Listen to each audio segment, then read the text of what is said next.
Good morning, everyone.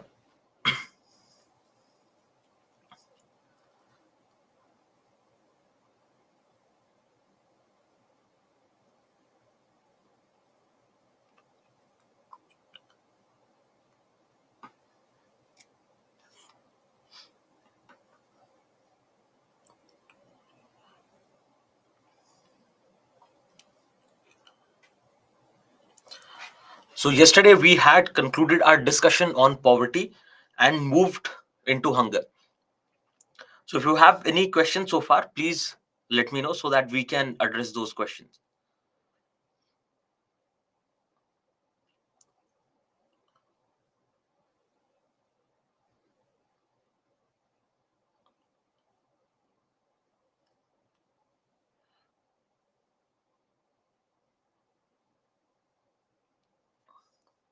And with respect to answer writing, I hope no one is facing any issues. And if you are, please do let us know, because ultimately it comes down to whether you can write the answers or not.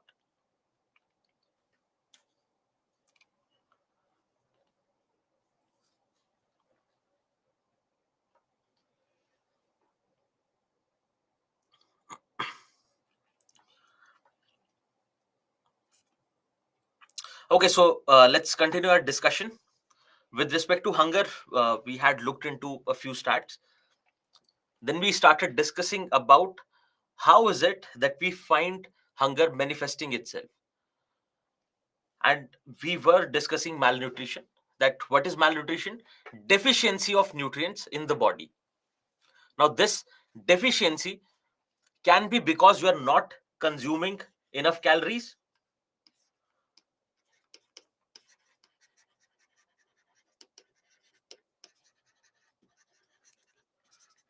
because if you do not eat food, you cannot complete the nutrition for the body. And then it can be because you are taking sufficient calories, but those calories do not have nutrition.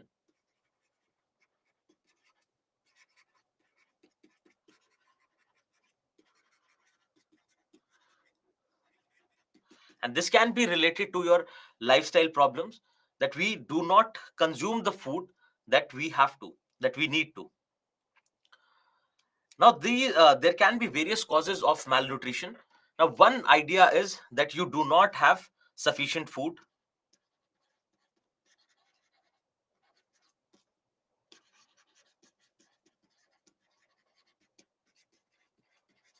or which can be called food insecurity. So, if you do not have sufficient food, it leads to food insecurity and ultimately to malnutrition. Now, there can be other reasons as well, because if you are not healthy, say you have any kind of disease, your body would not absorb nutrition, and that can also become a reason for malnutrition. Now, what we have to do is, we have to remember that when we talk about malnutrition, it is not just food insecurity because of which malnutrition can happen. It can happen because of other reasons as well. As already highlighted, it can be because of micronutrient deficiency, that you are consuming enough food, you are having nutritious food, but it lacks micronutrients. Then it can be because of poor access to sanitation, poor access to safe drinking water, because these impact your health, and ultimately it leads to malnutrition. Then if the level of immunity of your body is low, that can also lead to malnutrition. So we do have to remember, because you'll find a similar question, uh, that whether it is food security or other factors that impact malnutrition. So the idea behind this is, if you look at the governments, what they have been doing is, they have been targeting food security. So with the opening up of your FCI, with your public distribution system in place, with fair price shops, etc. So the focus has been primarily on food security. But food security is not the only problem that we have with respect to malnutrition. Now, when we talk about malnutrition in children, It manifests itself in three ways. One is chronic malnutrition, then acute malnutrition, and general malnourishment. Now, there are three ways, because why are we doing this? Children, generally, it is considered that in any family or in any society, it is the children who are accorded, say, preference when it comes to food security. That if you have limited food, it will be the children first who will be fed. And basis this, you'll find that we have our global hunger index, wherein it accounts these factors. First one is stunting. Stunting means you do not have sufficient height. Now, this height that you have, this short height that you have, is not according to your age. You'll find children who do not grow or who do not get the kind of height that they're supposed to at that particular age.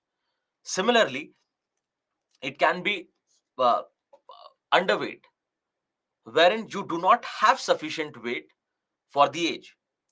Now, according to their age, you'll find thin children. That is what? Underweight.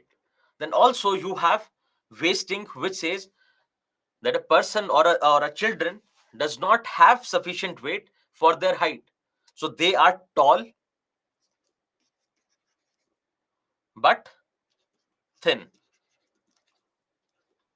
Here, if you talk about underweight, they are thin.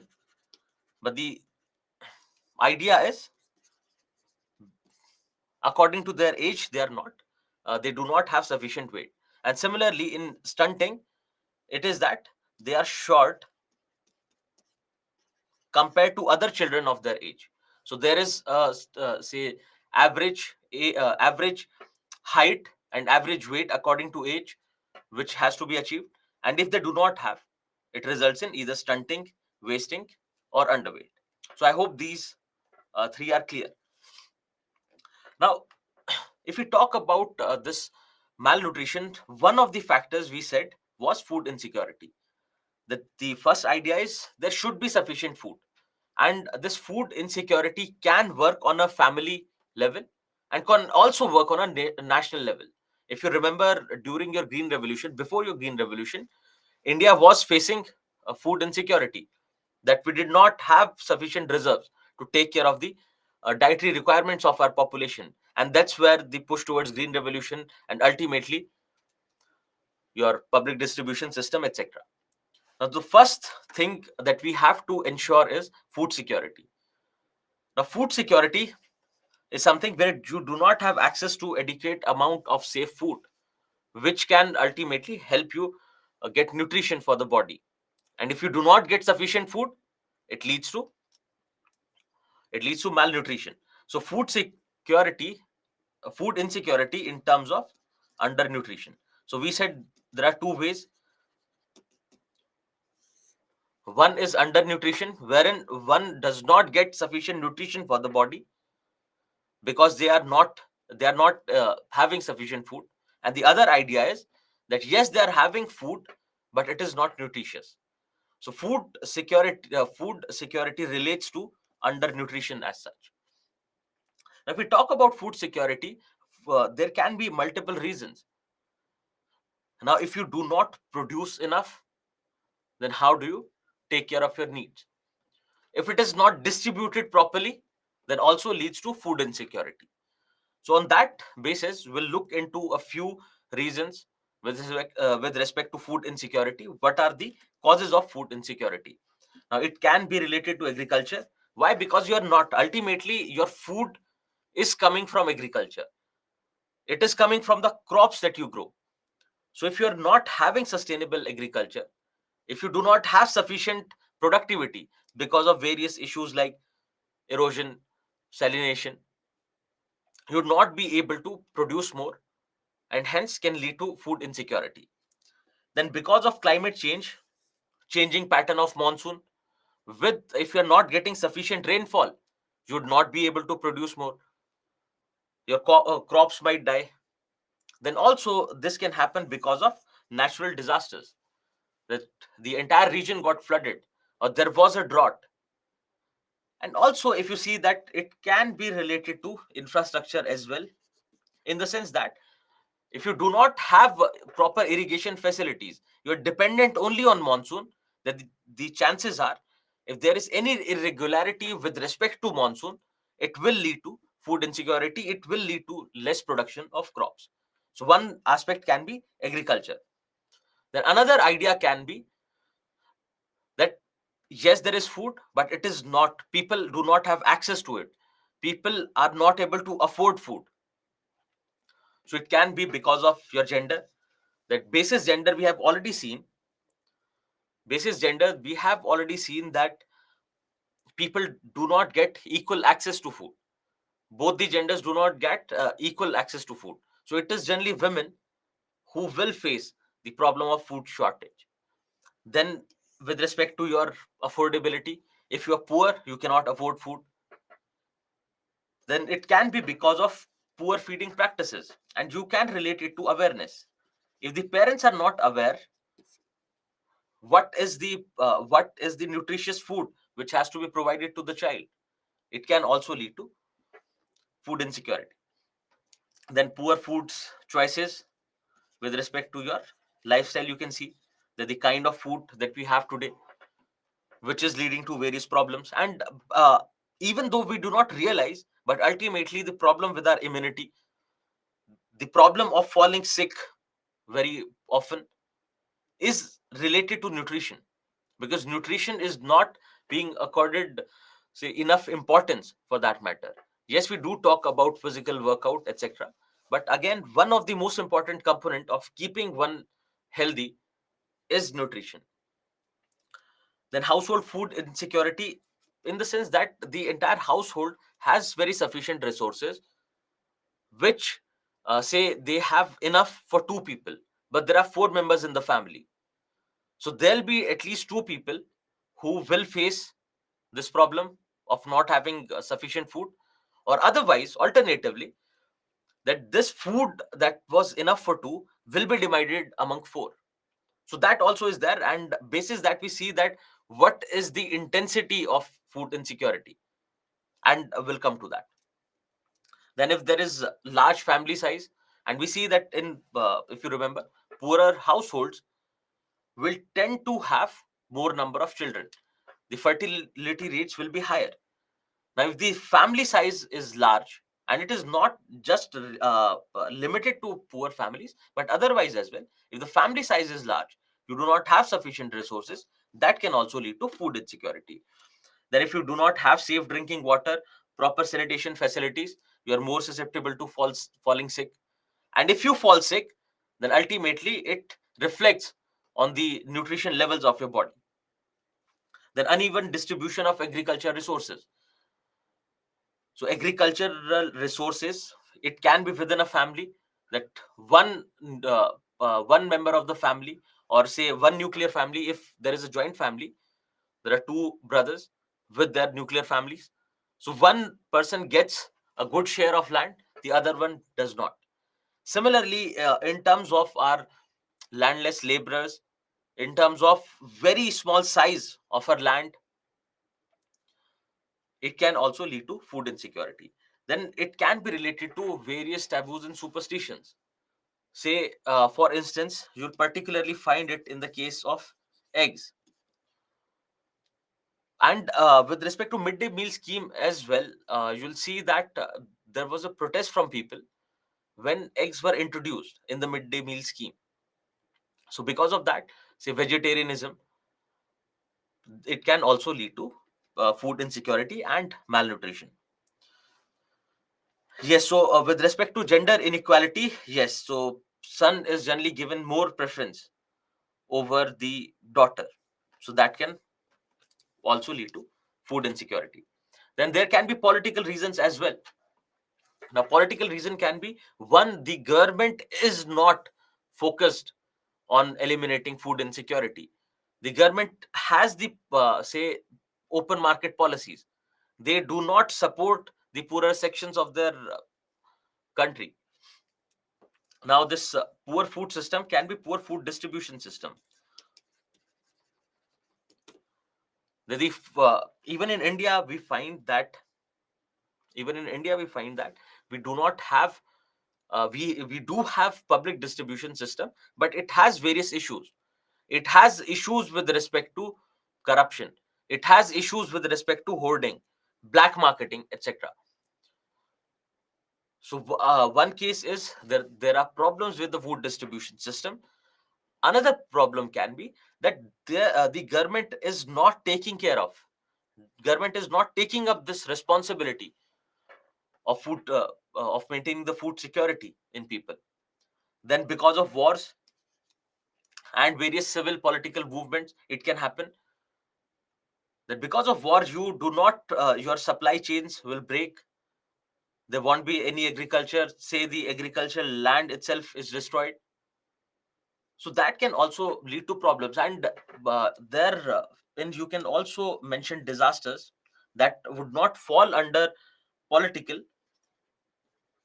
but because of disasters, if proper steps are not taken, it can also become a problem. The migrant crisis during your COVID times, during COVID lockdown.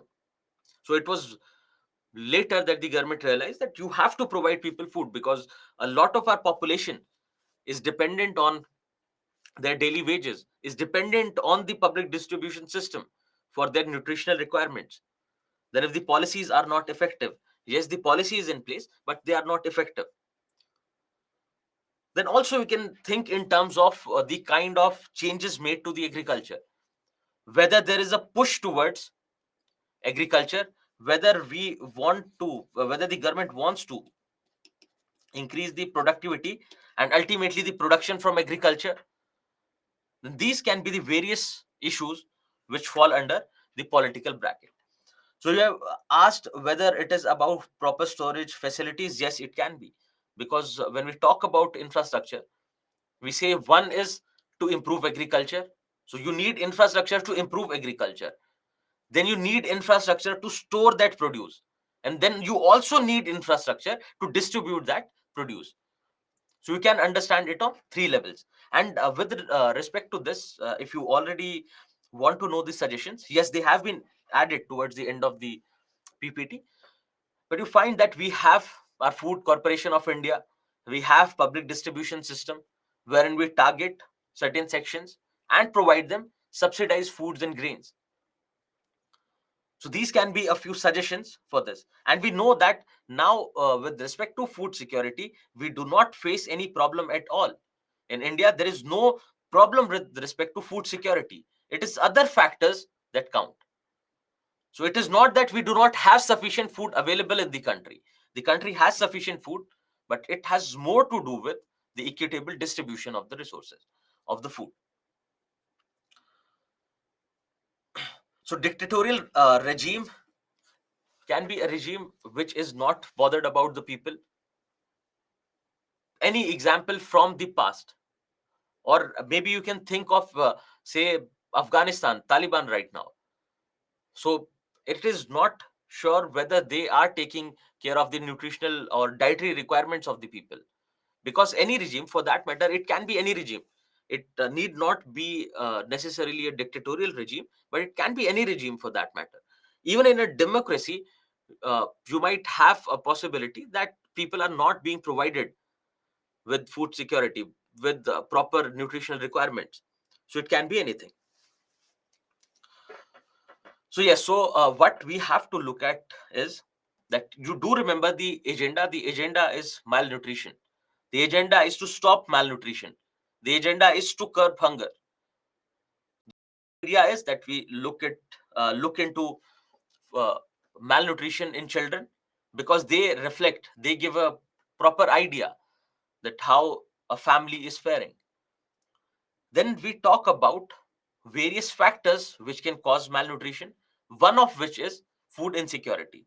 Now, this food insecurity can happen because of multiple reasons that have also been mentioned. But we see now, you remember, that in India, we do not face food security issues as such.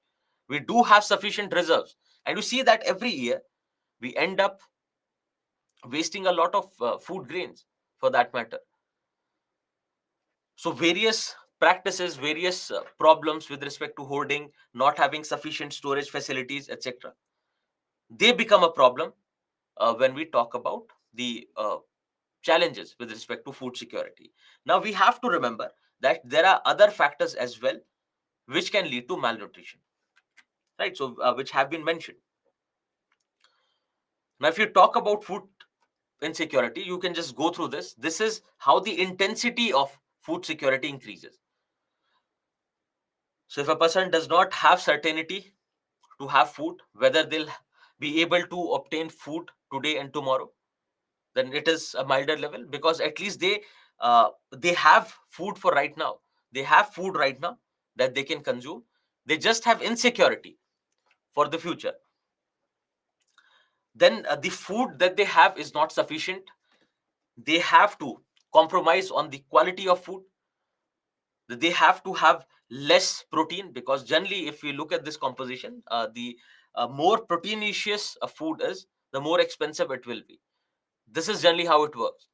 Getting good fats is also expensive, so end up compromising on quality of food. Then one is that yes, we do not have sufficient food, we are compromising on quality of food, but we have enough to take care of our calorie requirements. But what if you do not even have sufficient food? The next stage is you do not have sufficient food right now, and you have to compromise on the quantity. The first idea is that you have sufficient food and you are compromising on quality.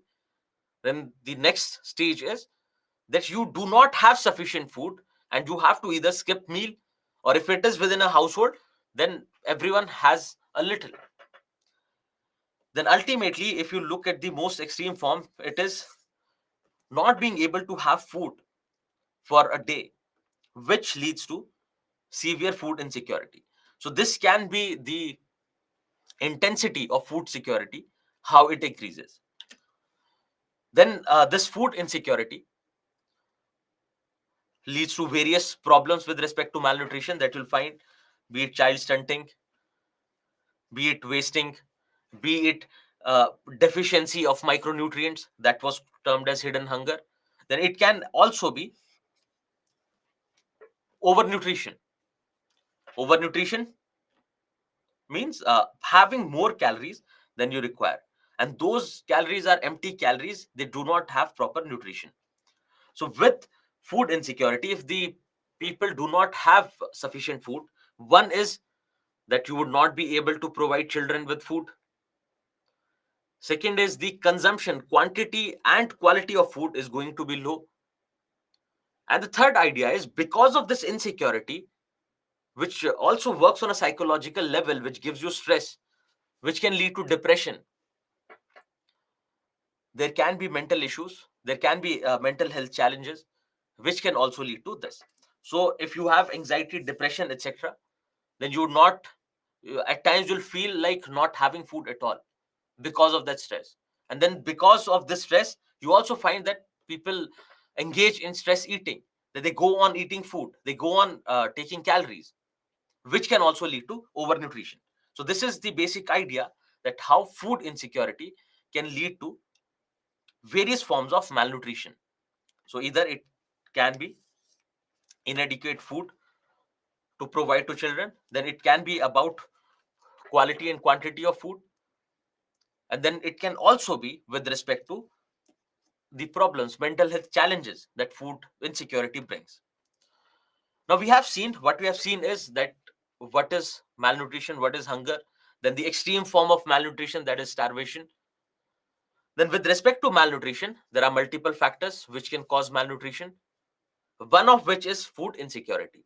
So food insecurity has been dealt here, that what are various causes of food insecurity and what can be the solution. So solution is, we already know that food security is not a problem in India, and we have proper institution in place to take care of food insecurity in people.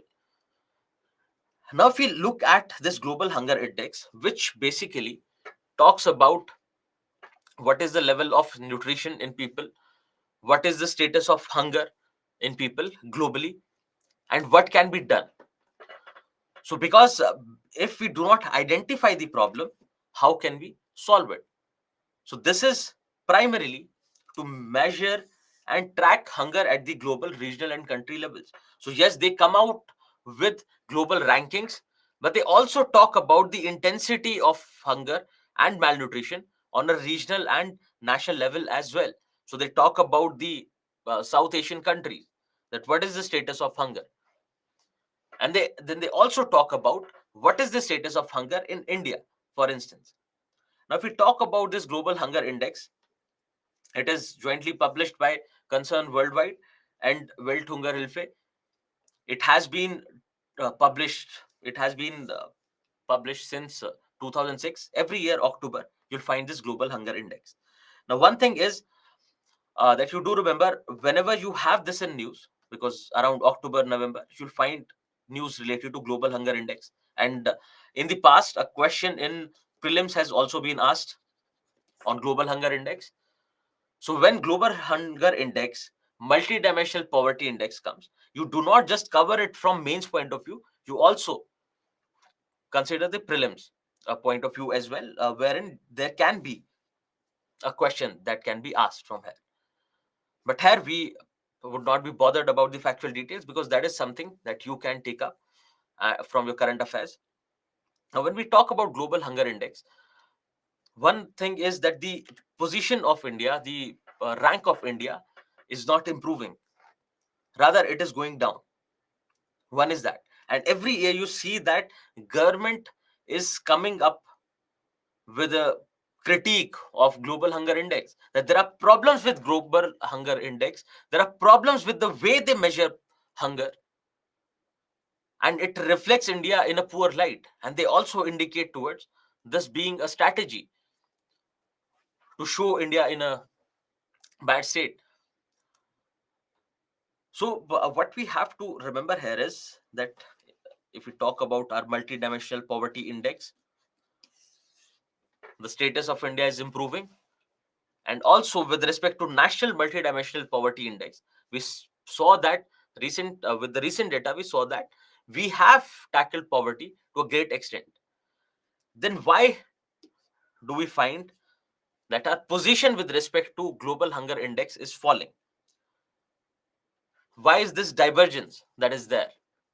Because hunger again is directly linked to poverty. You can say that hunger can be directly linked to poverty. So can anyone, before we start discussing, can anyone try to answer this question? Why do we find this divergence with respect to poverty and hunger in India?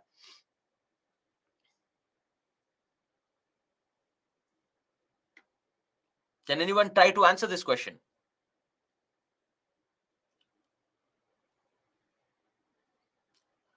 No, see, if you say lack of job, what happens is, because of lack of job, it will lead to poverty and then ultimately hunger. We have to talk about the divergence between the data for poverty, that we are saying that we are able to alleviate poverty, but ultimately we see that in terms of hunger, we are facing problems. So yes, Mritunjay has mentioned lack of nutrients in food, that can be, that has to do with, say, lifestyle, good, lack of healthcare,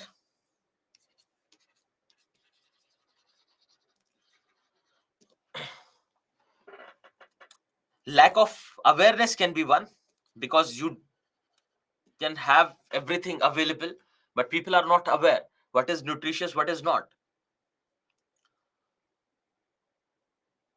Now, if we talk about social welfare programs, they also target poverty. Poverty and hunger both are targeted. Yes, great. Sachin has mentioned that your PDS primarily relies on food grains. There's no component of other forms of nutrition.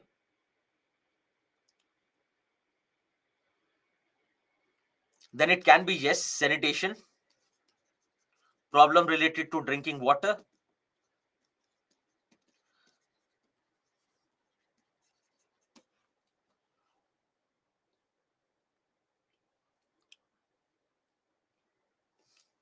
inflation can be another factor. Now you see that we have also mentioned here a few factors which directly reflect which directly reflect on the status of poverty as well. So what we have to remember is that when we talk about this divergence, we have to pick and choose the factors. We have to pick and choose the factors which are not common, right? So yes, so the issues related to public distribution system as well can be mentioned here. Yes.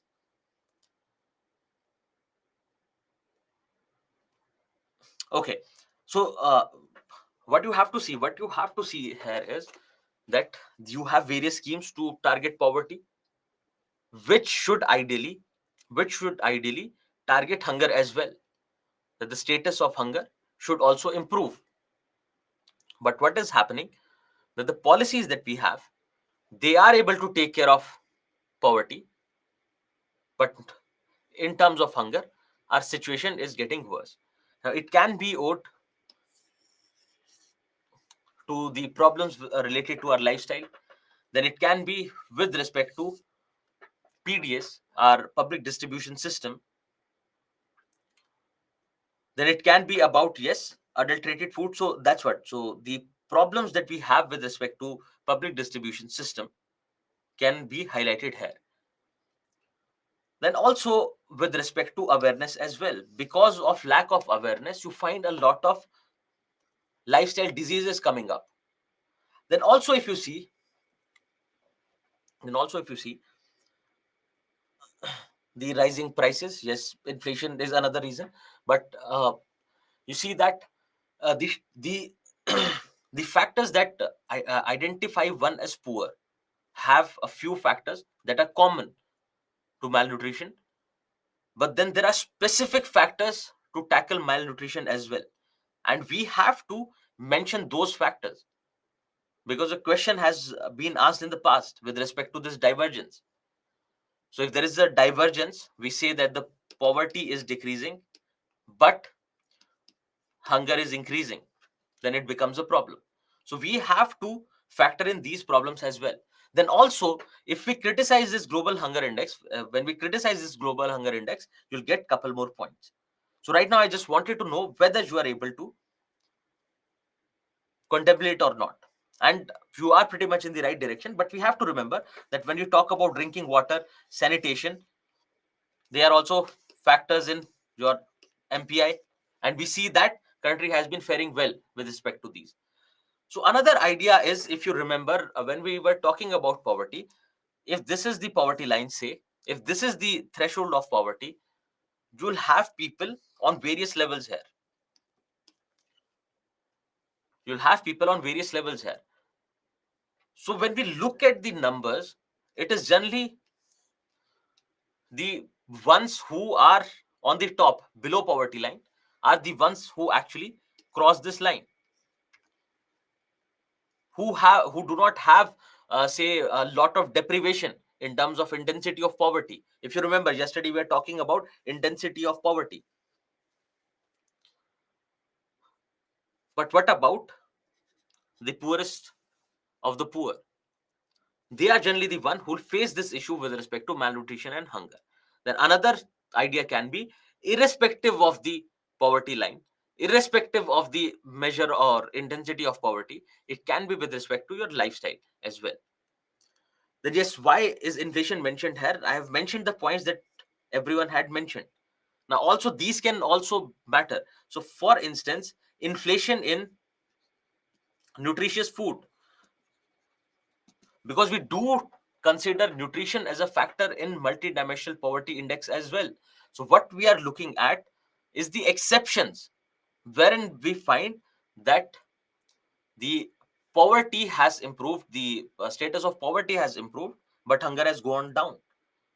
And it can also have it can also be a problem with the global hunger index, that we find the divergence, and which will come to next.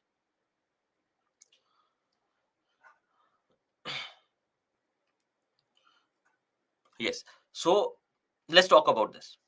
Now the India's rank, you can see, it has not been getting better over the years. And if we talk about global hunger index, the first thing is that there are four factors which are considered here. Four factors which are considered here in global hunger index. One is undernourishment, that is undernourishment in general population. It considers both adults and children. So generally, what is the level of undernourishment? Then you have three factors with respect to child health. So child stunting and child wasting are two factors. And the third one is child mortality. How many children die because of lack of nutrition and unhealthy environment? So these are four factors which are there in global hunger index. One talks about the general population, undernourishment in general population. Then you have three factors with respect to children, the levels of nutrition in children. Now, if you see that one idea of criticism can come right away, that if we are talking about the global hunger index, which should ideally take care of all the section of the society, why just children? Why do we have three factors, three indicators which talk about the nutrition level in children and only one with respect to general population? And then when you talk about this indicator of undernourishment in general population, you'll find it is done on the basis of a survey. For that survey, the sample size is ridiculously low, that is 3,000. And you find that in survey there are few questions which are asked. Questions like whether you felt that you won't be able to have food, whether you had insecurity with respect to food. Now this is something that is based on the opinion of the person you have asked that question. So one is sample size for the survey is less, and then another thing is it is entirely based on the opinion of that person. So you can see that if we talk about this factor of undernourishment in general population, this does not reflect the status of hunger in our society. Then there can be other issues as well. And could anyone be able to highlight any other problem with this global hunger index? Apart from these two, the sample size of the survey is too less. The questions that are asked are based on opinion of the person. Then you have three indicators with respect to children. What can be other thing? So Deepika, you are thinking in the right direction. Yes. Let's see what others have to say.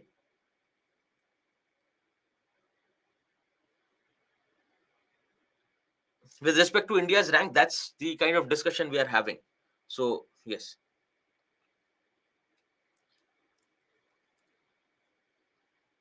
So yes, it can be with respect to problems in data, and we see that data generally becomes a problem, and every survey will have different data set, which leads to problems with respect to measurement. Now just think about it. just think about it. Just think about it.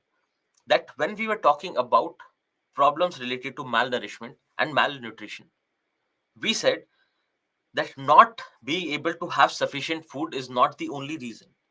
Not being able to have sufficient food is not the only reason for malnutrition. So stunting and wasting can be because of other factors as well, which are not accounted here. So Deepika has suggested that it can be because of, say, genes. That because of genes, someone can have different various body types. Absolutely. Then it can be because of your problems with respect to sanitation, for instance. So those things are not accounted here, which can be the other criticism of this global hunger index. So what were we talking about? That there is this global hunger index which measures hunger on a global level, which has ranked India poorly. Now this poor rank can be a factor of various things that we discussed. Then there can be issues with this global hunger index, that because this index has flaws, can be the reason for India's rank, which is poor. Then with respect to these indicators, we said that there are three indicators which talk about child health. Why is only children in the focus? Then the sample size for the survey talking about the malnourishment in general population is 3000, and then again it is opinion based. It is based on the opinion of the people. What do they think? The one who's being surveyed, what do they think? Then there can be other reasons with respect to lifestyle. That it is not that it is just because of a lack of food, because of food insecurity, that this malnourishment is happening. It can be because of lifestyle. It can be because of the genes one has, right? So there can be a few criticisms with respect to this, but ultimately we have to see is what we have to see is that every indicator will have some flaws, will have some problem, be it your multidimensional poverty index, be it your global hunger index, or it can be anything else as well. But what we have to see is, yes, there can be problems, but there has to be some substance as well. It is not just say right opposite to what the status is. Because say can we conclusively say that malnutrition is not a problem in India? You would say yes, it is. Is it being targeted? Yes, to a certain extent. But whether there has been a failure of our policies with respect to tackling hunger or not, and you would again say yes, because we find malnourishment, because again your child mortality rate is also very high, and generally you find with data you find that it is because of malnourishment, it is because of malnutrition that this is happening. So yes, it is a problem, and we'll see that how can we address this. And by now you would have realized that how we can address this. So yes, we should accept, if not the intensity of hunger that is being portrayed by this report, if not accept that, but at least accept that yes, hunger is a problem and target it. And if you see that with respect to this global hunger index, that the mm, for the years since 2000 it was on a decline, but post that you find there has been an increase in the levels of hunger. Because if we start from 0 to 50, it goes from zero hunger to extremely alarming state of hunger.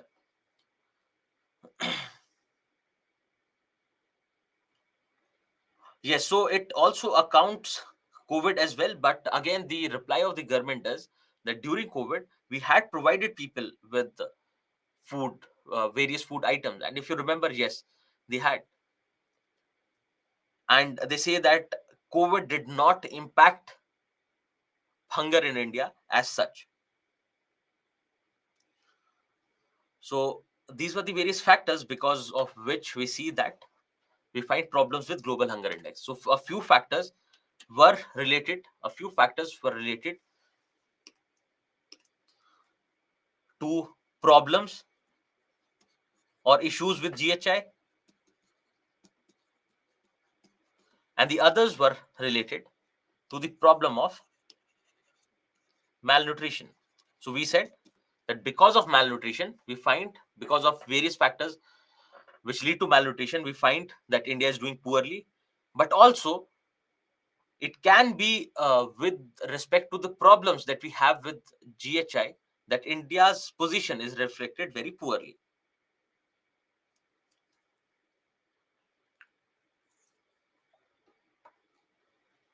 Yes, during the pandemic, public distribution system was used to ensure food security. So these are various issues with respect to global hunger index that we have discussed, and you can just go through.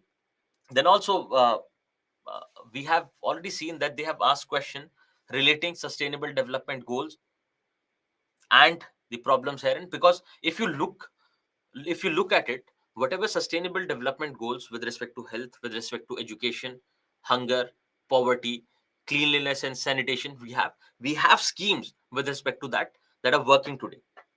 We have schemes for everything. So there is, you can say, the broader framework is provided by your sustainable development goals, and not just in India but across the globe.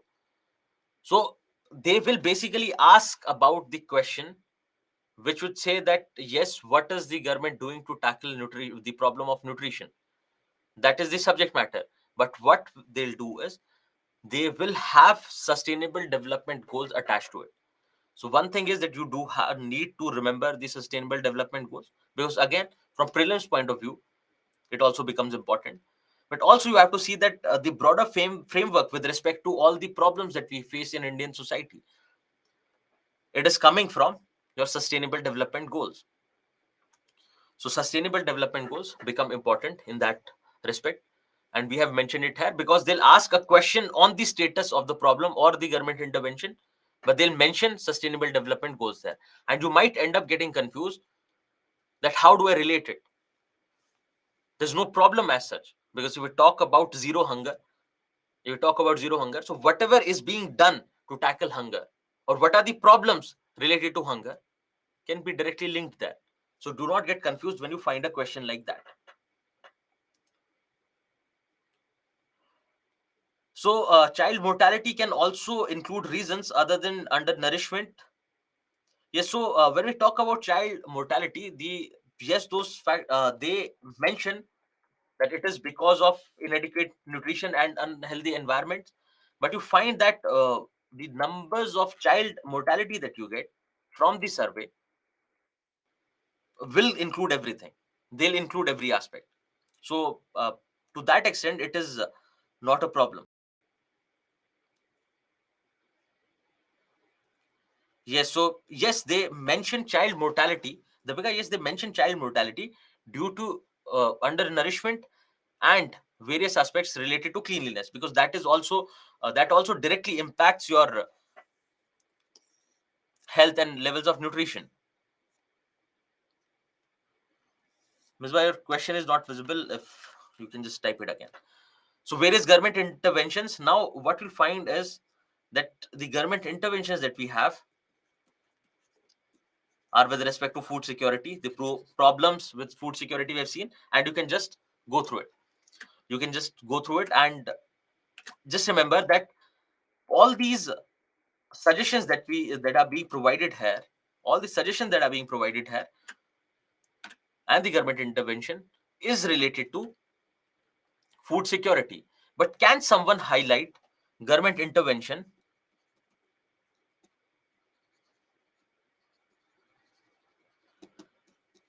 to tackle malnutrition apart from food security, apart from the aspect or dimension of food security? Can you highlight any other forms of government intervention with respect to malnutrition?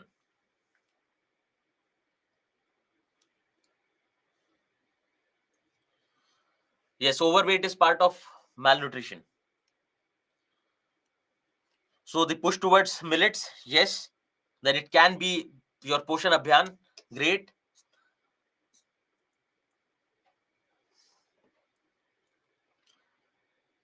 Think about other factors. So yes, these were expected that these will find a mention. How about cleanliness and sanitation, supplying clean drinking water,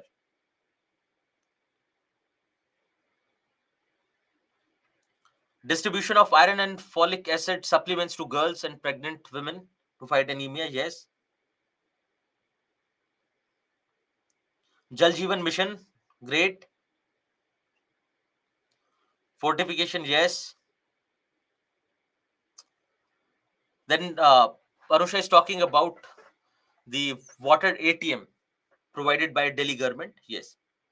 So okay, so what you have to do is you have to remember, because ultimately we are going to look at a question first, and then we'll move on to the suggestions, because that is pretty much understood.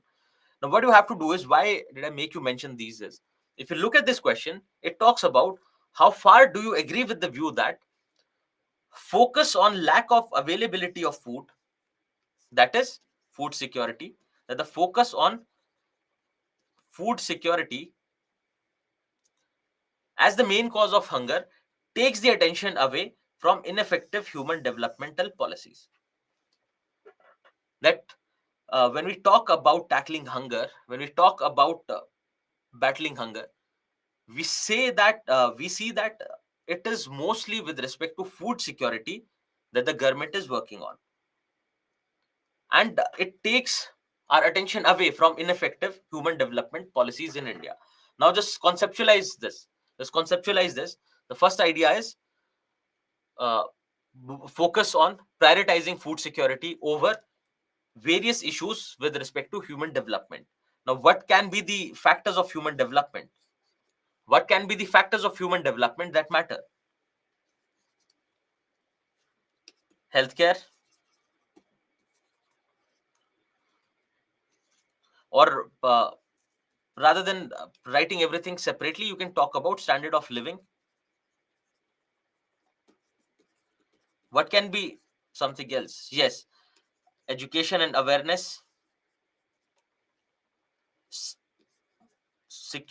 income security, security for income, because that is also a part of human development. Great. So with standard of living will come your clean drinking water, sanitation, etc. Now, what we have to do is we have to figure out that what are the problems with respect to these dimensions. What are the problems with respect to these dimensions? And why do we find that we have only pushed towards food security? Right. So, yes, basic elements of social security. So, what we can do is that simply we can take up these dimensions of human development and talk about them. But well, let's come to the conclusion part first. In conclusion, what you have to say is that it is not just food security. It is not just food security that the government is targeting. They are also working in the arena of human development as well. So yes, the policies might have problems, but it is not that the government is not looking at human development at all. And therein you can mention a couple of schemes related to this, or government intervention related to this. So conclusion will be government, because we have to ultimately end on a positive note. So government intervention with respect to human development index, so that it does not just highlight the negatives of it. Now go back to the introduction. What we have to do is, yes, we have seen uh, that food security is not a problem now. Because the reason is giving it due focus, giving it due attention, prioritizing food security, and that's why we do not have problems with respect to food security. But then it converts into a problem with respect to our human development policies. Now, what you have to do is just highlight the dimensions of human development, and then come right away to how they are ineffective.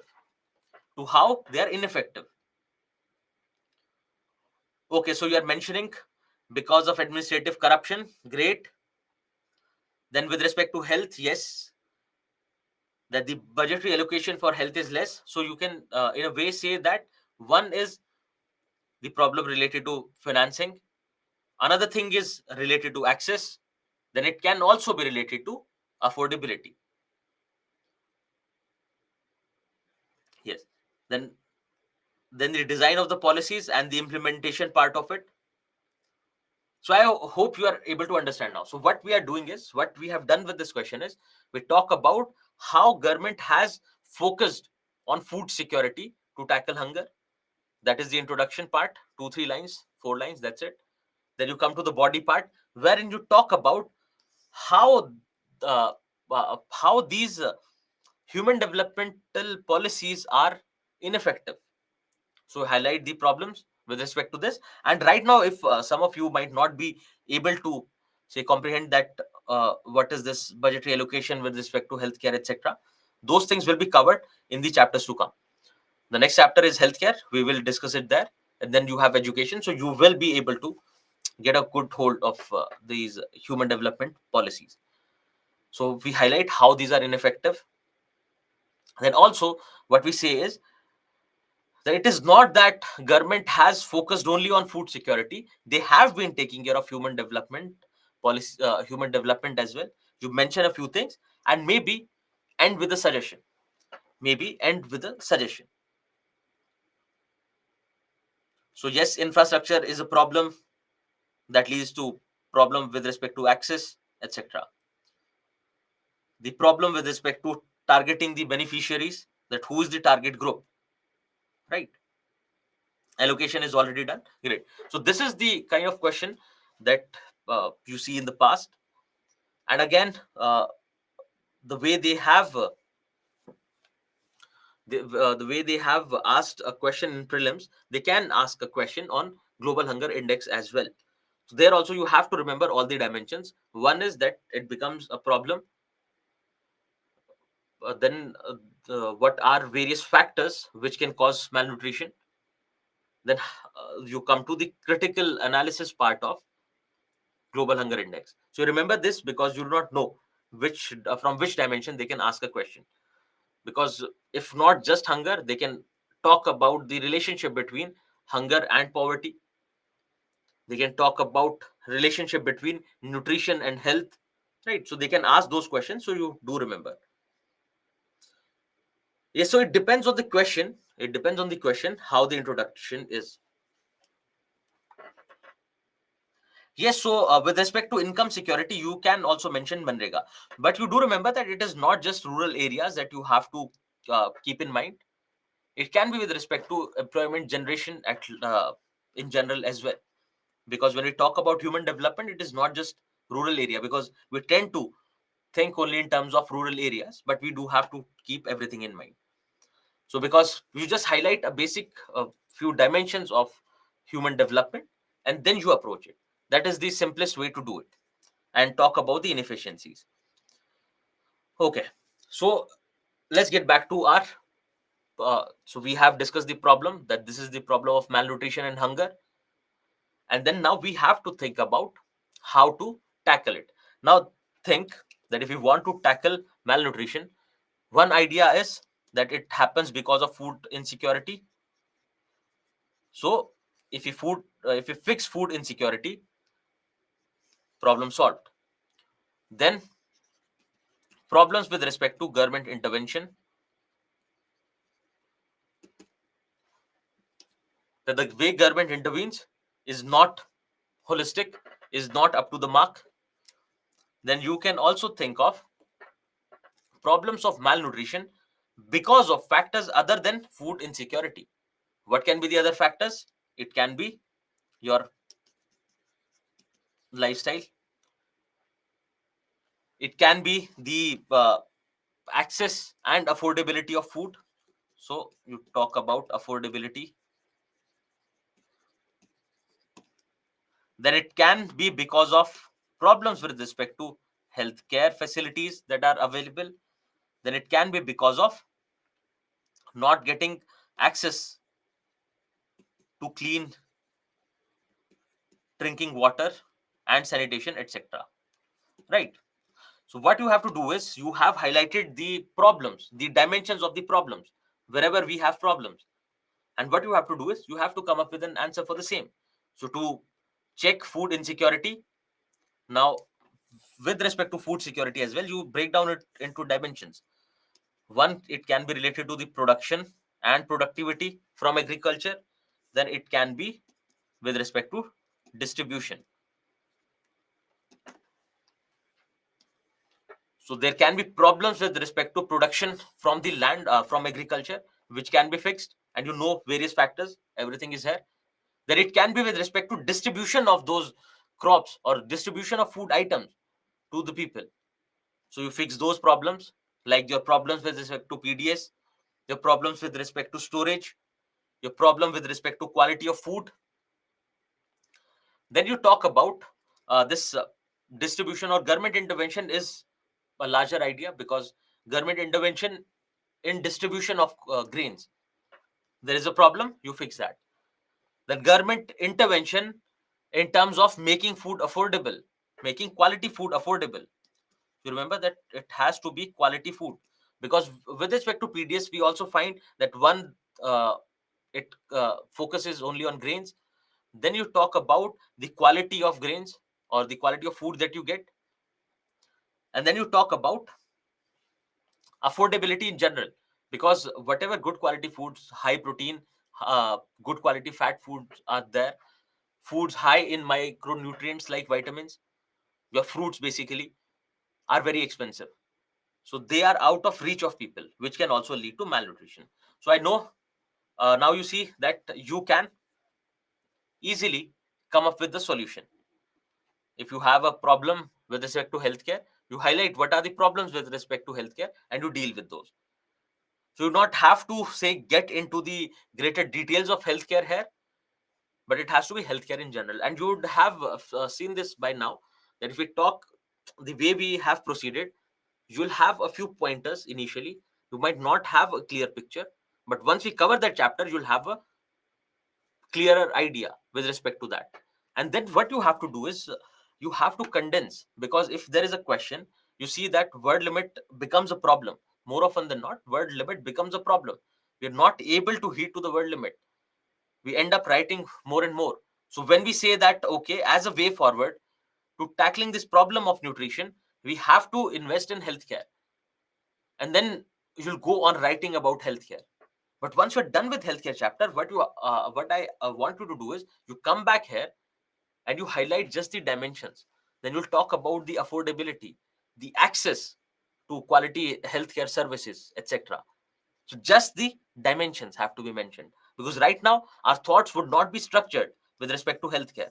Some might feel that the government is not investing enough in healthcare. Some might feel that the healthcare services are very expensive. Some might feel that they're not available to everyone. But when you have to write the answer here, it is not something that you have to write about healthcare only. You have all the other dimensions to cover. So what you do is, you highlight the broader dimensions of healthcare and mention them. So accessibility, affordability, and say the lack of investment from the part of government. Yes, these are the way forward to tackle the problem of malnutrition. So rather than these limited ideas, you think about the broader dimensions. What are the problems? What are the factors which cause malnutrition? Then you break down those factors and then you address these. So, for example, if you want to address the problem with respect to malnutrition because of lifestyle, overnutrition, for example, what you do is, you talk about awareness, you talk about availability of quality food.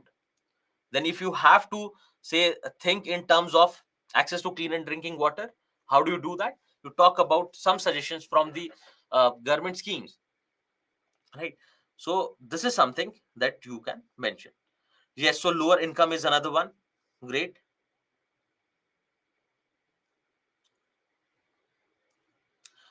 So it's you're talking about genetically modified food. Yes, so yes, genetically modified food is a suggestion, good, but then there are problems with respect to it, that you generally read in science and tech, that there are problems, challenges with respect to genetically modified crops. And also you find that it is not because of and not just because of, say, food insecurity, but there are other factors as well which need to be targeted. So yes, you can come up with a suggestion like that, you can mention that suggestion, but do talk about the apprehensions that are there. So just try to conclude it in one sentence, because that's all that you get.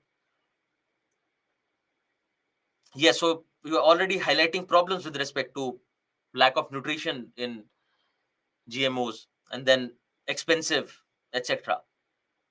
Great. So now I hope you understand this idea about the problem with respect to malnutrition and hunger, and how can we tackle it. Great. And we have also looked at this question. So please do try to write this question.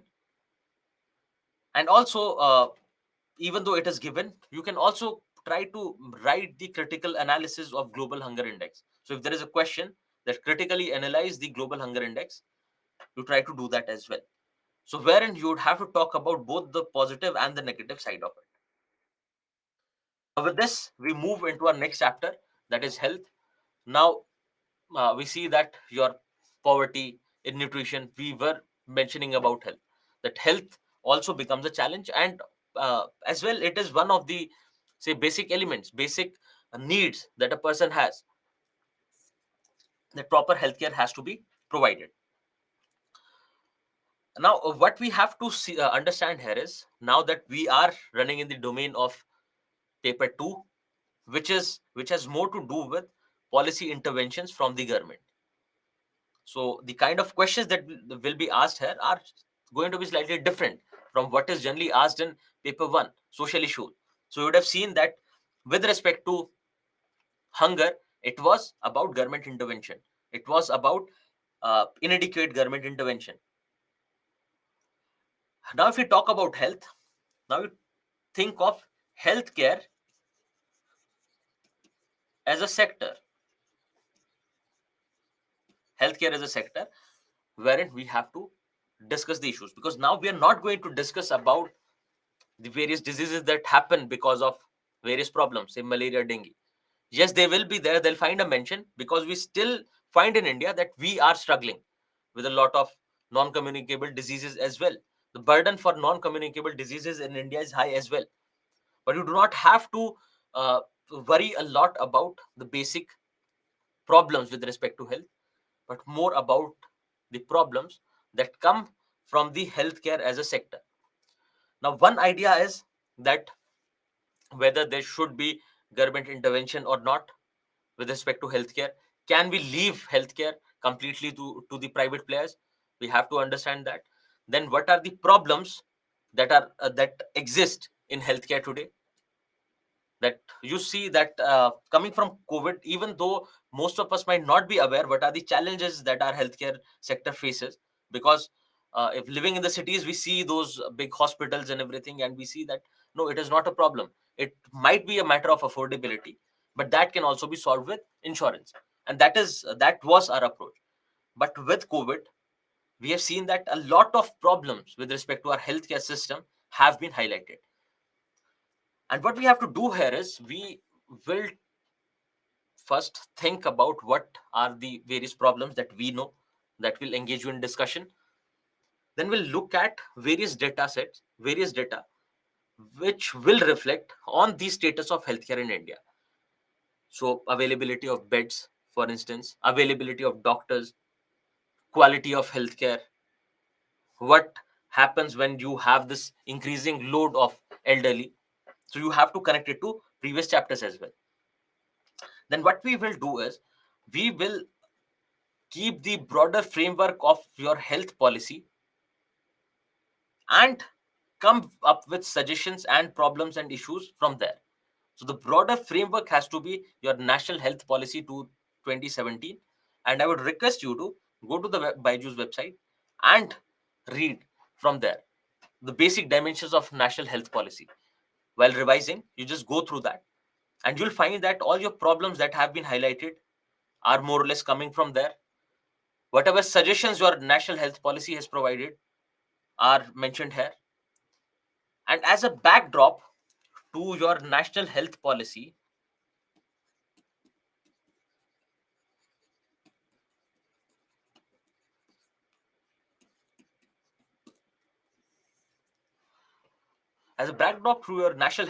you see that what is the basic status of health in India.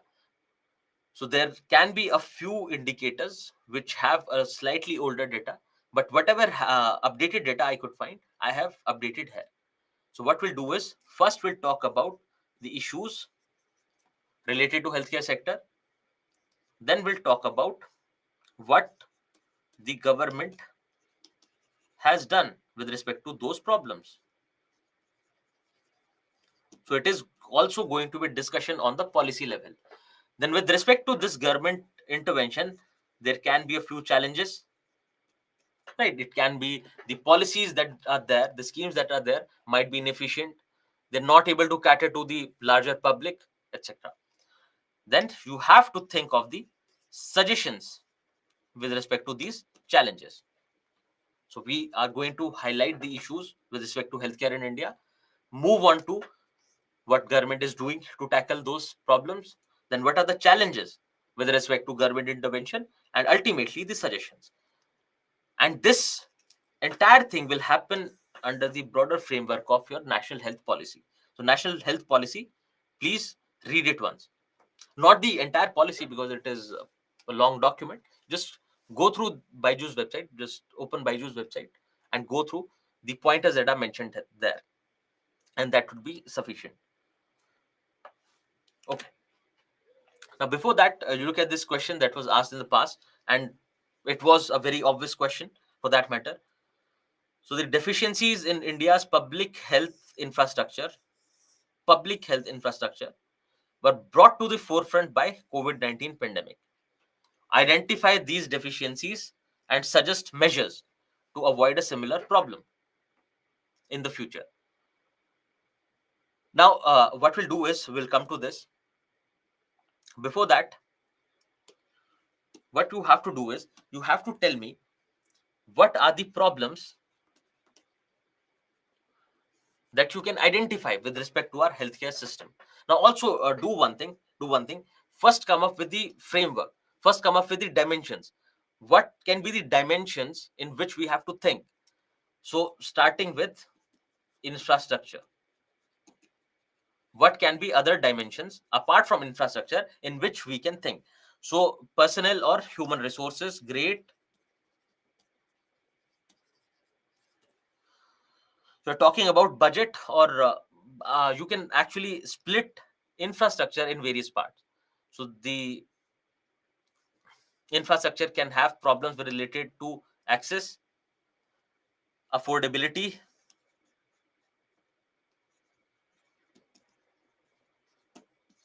quality. Then what else?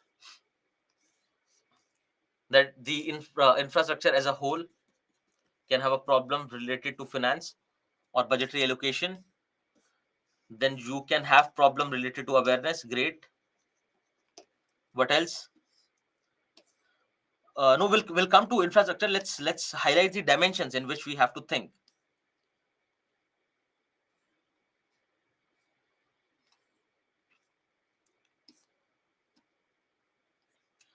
Yes, so it can be with respect to your environment. You're talking about pollution, so it can be with respect to environment that you might face problems. Great. Research, it can be related to research as well. Perfect. Medicines, and it can be medicines and other equipments related to healthcare needs. What else can be there? Awareness is done. Affordability, that we can break these down. It can be with respect to your lifestyle, but again, it won't be our focus here. It has already been discussed, but yes, why not? Let's write it. Malpractices will come with the relation to human resource. Then R&D is already mentioned. Then with respect to intellectual property rights or compulsory licensing, it will come there with medicines. Okay. Then the regional disparities that you find with respect to availability of healthcare services. Okay, great. So we can stop with this. You have seen various dimensions. Now, what we can do is we can think about the problems. We'll just look briefly at the problems, and then we'll think about what suggestions we can have, and what are various government interventions, how government deals with it. So basically, what we'll do is we'll divide those government interventions into one related to management of the healthcare sector, and then what are the various measures to prevent and cure diseases are there. So one is with respect to the management of the healthcare sector by the government, and the other one will be what are the various measures that government takes up with respect to preventing and curing various diseases. So this will be our say way of proceeding. Now also you have to remember, when we talk about national education, national health policy, you do, before revision you go through it, because there have been a few changes. Now in the past it was, say, talking about primary health, we had these primary healthcare centers, etc. So we had this three tier structure in rural areas, but now we have health and wellness centers under Ayushman Bharat. So things have changed a little, right? So we have to remember that uh, going through national health policy is the first step towards ensuring that we understand healthcare as a sector, and the problems and the challenges and what have been the government interventions. So please do remember to go through national health policy once. Okay. So yes, poverty, etc., can be various reasons that will come to. This is just the broader framework to find out whether the what level of understanding you have, because these problems have been mostly highlighted in the past 2 3 years. It was there, yes, national health policy came out in 2017 as a draft, they had invited suggestions, etc. But now we see that everyone, common man, is also getting aware about various challenges that we face with respect to health. Now, basic determinants of health. Now, health is something, it is not just being free from disease, it covers other dimensions of life as well. So not having disease is not the only way to identify whether one is healthy or not. It has to do with other uh, emotional, mental, social factors as well, whether you have clean drinking water or not. You might be healthy right now, but if you do not get access to clean drinking water, you will fall sick tomorrow. For instance, you might not have say you might not have gotten vaccinated, for that matter. So those things can also become a challenge to maintaining good health. So it is not just absence of diseases, it is complete state of being healthy. Now, various determinants are access to various types of health services. Now, why are we doing this? You'll understand later. So, access to various health services. Health services can be either provided by government or by the private sector. What can be these services? For example, primary health care. So, the first step where your problem can get detected, if it is a big problem, it will be, the case will be forwarded. Otherwise, it can be tackled at that step itself. Then it can be related to the various lifestyle choices that we make, the kind of food that we want to eat, how sedentary our lifestyle is, for instance. This can also determine our say health. Then there can be genetic reasons, as highlighted by you in the previous discussion, that there can be genetic factors with relation to family. Then it can be because of your social relationship, say violence against women, that ultimately leads to a problem with respect to mental health, and it can be a challenge to physical health as well. Then it can be with respect to the way you want things to be. It can be a matter of your personal choice, because you might be a vegetarian, non-vegetarian. That will also determine health. Now, various determinants of health, you keep these in mind. You do not have to remember these, you just keep these in mind, because whenever we face a challenge in the future, we will think of how can we fix it. And to fix it, if to want to fix health, you have to fix various indicators of health, right? So do keep those things in mind. Now what we'll do is we'll look at the status of healthcare in India. Now, the various dimensions that you have highlighted, you will have pretty much everything covered here. And also consider this as a backdrop to your national health policy 2017, because with these challenges, with these problems, you found your national health policy coming into picture. But also, the data is not entirely that old. We have included a lot of new data as well. So if we talk about government spending, back then before 2017 it was less than 2.1. Now it has increased over the years. No, national health policy does not come every 5 years. And also you have to understand, when we talk about a policy, it lays the groundwork for in what direction we are supposed to move. So if you want to take care of health, for instance, I'll tell you, if you want to take care of health, if you want your population to be healthy, what are the various dimensions in which you have to work, and the way in which you have to work. So it cannot come in a very short span, right? So 5 years are not sufficient, because it will be goal oriented. It has to be goal oriented, that we have this goal, we have to achieve this goal. So if you keep changing your goal post every 5 years, then you would not be able to achieve the larger objective that you would have once thought of. And also, health is a state subject, yes. And if health is a state subject, you'll find that every state will have their own policies, different framework for that matter. So there'll be a lot of fragmentation with respect to our healthcare system in the country. So to have a uniformity of sorts, to have a uniformity with respect to the health policies across the country, we have this national health policy. So basically, any national health policy, any health policy, it'll talk about improving the situation. What are the goals? What are the priorities among those goals? And what are the main directions for attaining them? So, in what direction we have to move? What are the problems? Which problems are on a priority? And what is the way in which we have to proceed? Okay.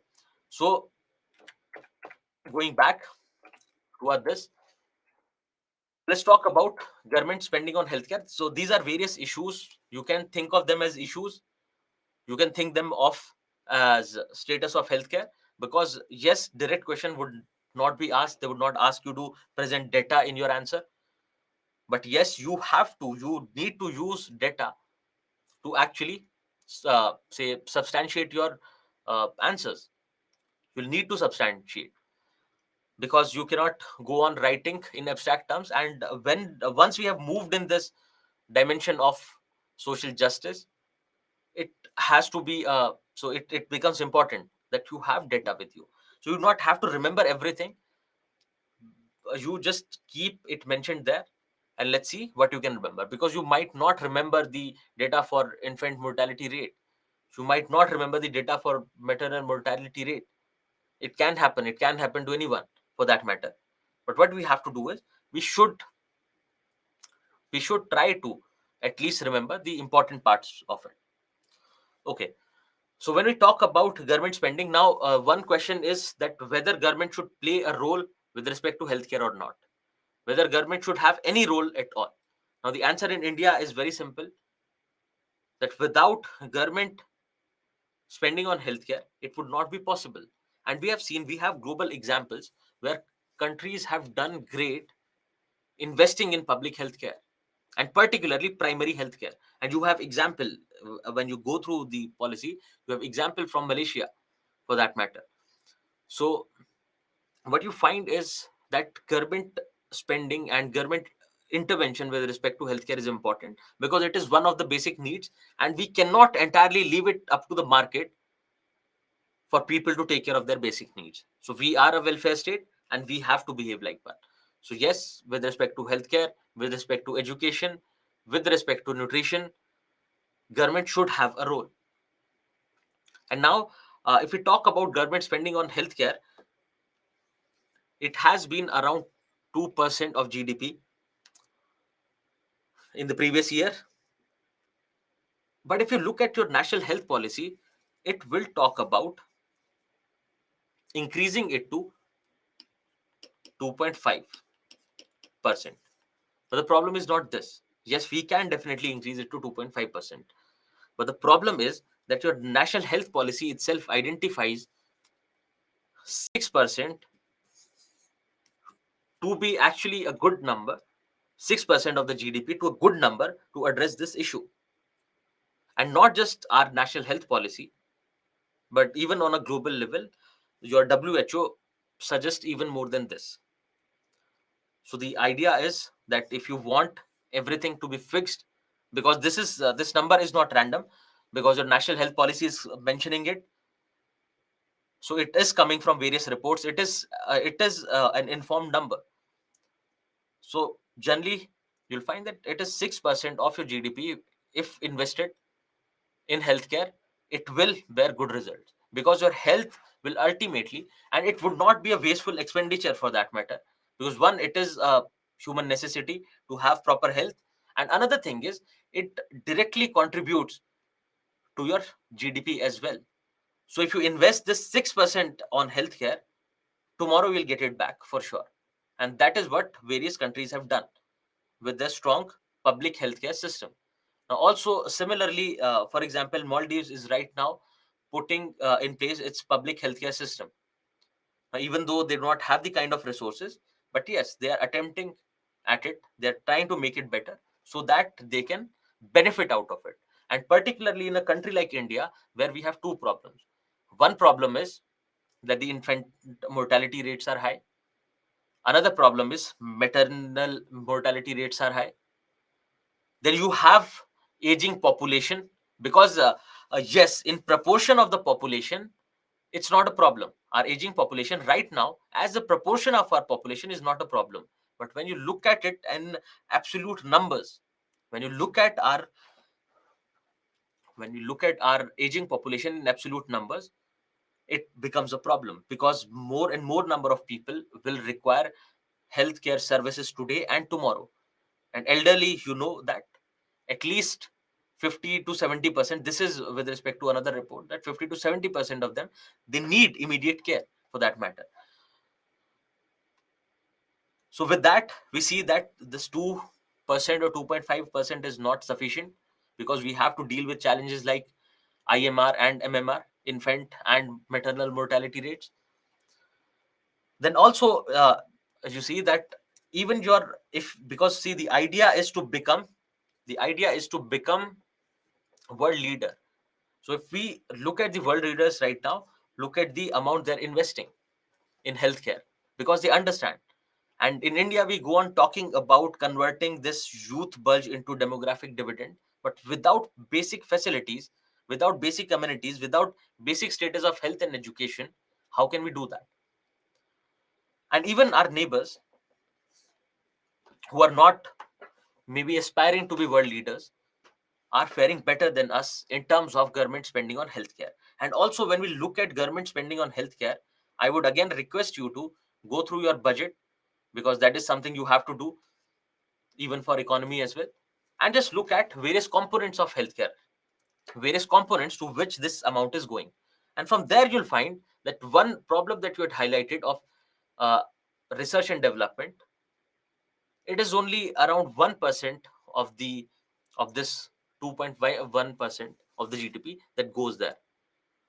So 1% of the healthcare expenditure goes to research and development, and which is, and you understand this, that without research and development, we cannot expect to fare better in terms of health, because it is from research that we will be able to understand that what are our needs, what are new diseases that are coming up, how is it that we can tackle those, etc. Now, another problem is malnutrition that we have seen in the previous chapter with respect to our global hunger index as well. So malnutrition, direct impact on health. Then also, our child sex ratio is a problem as well. That the child sex ratio, particularly at birth and in children, is very low. That means that there are discriminatory practices still going on. And with that, you add your infant mortality rate as well. That for a developing, even for a developing country, it is very poor, even for a developing country for that matter. Then also, we still have non-communicable diseases, which account for 60% of all deaths till today. Then it can be related to mental health, that mental health does not get due attention. One, we do not have a sufficient number of mental health practitioners. Two, third one is we do not have awareness with respect to mental health. It is still something that is being say thought of, that the person is not mentally sound. We think of mental health problems, mental health challenges on the extreme. So basic mental health problems like stress, hypertension, anxiety, that are a part and parcel of our life. Even during your preparation, at times you might feel that I'm very stressed, I feel depressed. And generally what you do is you look up to your friends, your colleagues, your parents, so that if you discuss it, and maybe it's just transient, it is just temporary and it'll go off, but it can persist as well without due intervention. So one aspect is mental health awareness. Then also, if you see that one of the major causes in our young population today is the major cause of death in young population is suicide. Because generally you would find that the young population is not that vulnerable to various diseases. They have good immunity system. They'll generally either die in wars, accidents, and then there can be suicides as well, and there can be other reasons, but yes, suicide is one of the major reason of deaths in our young population today. So mental health is not getting due attention for that matter. Then you talk about the regional disparity, that there is a disparity with respect to various indicators in urban and rural areas. Then look at the differences in various states. Now again, you do not have to remember everything. You can simply quote, you at least remember the reports. If there is something new that comes up, you just remember to mention that, okay, if you want to mention regional disparity, you say that it is coming from that report. You need not remember the number. So somewhere is people are asking consistently whether we have to remember all the numbers, but we do have to remember that there is a lot of difference when it comes to urban and rural areas. So rural areas have different challenges with respect to healthcare. Urban areas have different challenges. And also, uh, if you look at this, you find differences in states as well. Now, with respect to your total fertility rate, with respect to your infant mortality and maternal mortality rates, you find this as a problem. Now, this regional disparity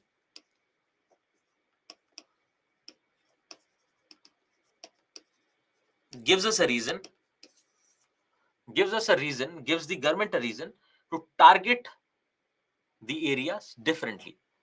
What are their needs and how you can address those challenges, rather than coming up with a uniform approach wherein you will establish everything together, everything similar. Both the areas, you have to understand, have different challenges with respect to healthcare, which needs to be addressed. Then the increasing population of elderly, yes, as a proportion it is 10-12% right now, but again in absolute numbers it is already too high. And again, in the future, with our aging population, availability of healthcare services, geriatric care is generally the care that the elderly need. This will become a problem because we do not have a lot of practitioners who deal in geriatric care, and it is generally the physicians whom people tend to go to. And then you have other problems related to elderly, if you remember, dementia, etc. So those problems are going to become challenges. Now, various social determinants of health. Now you come back to this. If you remember determinants, you see that lifestyle contributes close to 50% to your health. It is your lifestyle which actually decides whether you will stay healthy or not. Then your biological and environmental factors get 20% each. And then your healthcare system, which we talk about, is only 10%, is only 10% of the problem. Then, with respect to our performance in various disease control programs, we find that polio has been eliminated. There has been substantial decline in terms of AIDS. But if you look at the numbers, if you look at the absolute numbers, it is still a problem. Then, with the rising cases of multi-drug resistant tuberculosis, this is also a problem. And multi-drug resistance is something that you read in science and tech as well. So rather than going into the technical details of it, we'll just discuss it as a problem related to healthcare. Then we say that our infrastructure is inadequate. We do not have sufficient infrastructure in both rural and private areas. We do not have access. We have problems related to access, particularly in rural areas. So can your private industry play a role in it? So one is, yes, we see private hospitals. We have more number of private hospitals than government facilities. So what role can they play? What can become a problem with respect to private sector?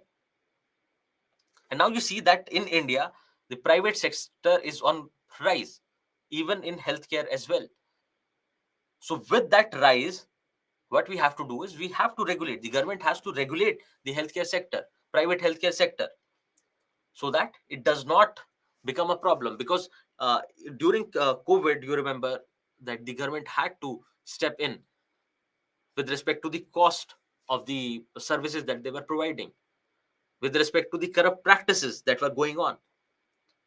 So what we have to do is we have to think in terms of the role of private sector, private healthcare sector.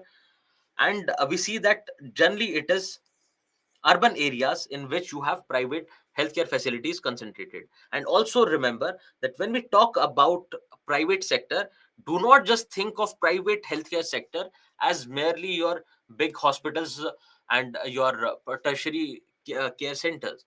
It is not just that. Your local clinics, your your small hospitals that are there are also a part of it. So uh, think of we have to think of the entire private sector for that matter. Then you had highlighted problems with respect to human resources, that uh, for mental health we see that we do not have sufficient resources, human resources. Then otherwise as well, when it comes to number of doctors, we do not have the right doctor to patient ratio, doctor to population ratio. Then we do not have the quality of doctors. We do not provide them quality training. We do not provide them quality education. The number of education institutions are less. So ultimately, it reflects on quality of healthcare services that they provide. Then also, you'll find that most of our practitioners, healthcare practitioners, are there in urban areas, and that too in private hospitals. That is also a problem because it leads to uneven distribution of your healthcare institutions. Yes, so lack of medical colleges, etc. Then your health research. So 1%, less than 1% of your public health expenditure goes into healthcare research and development. And this also leads to, this is also a reason for a limited progress with respect to various aspects. Then with private hospitals, you see that quality and cost of care becomes a problem. Quality, generally they maintain the standards. With private players in healthcare industry, you get better choices, you get better quality, but your cost of care, your affordability becomes a problem. So in rural areas, generally the problem is that of access, that you do not have hospitals available. In urban areas and particularly in private sector, the problem is with respect to cost of care. And in that direction, we'll talk about out of pocket expenditure. And we have already seen that health becomes one of the major factor for to take people or to push people below the poverty line. So remember that as well. Now again, to tackle this problem of cost of care, what can we do? We can have health insurance, one idea. Another idea to tackle the issue of cost of care is more role of the public sector, more public healthcare establishments, because public or the ones run by government, they do not have a motive of earning profit. So one can be that. Another option can be health insurance.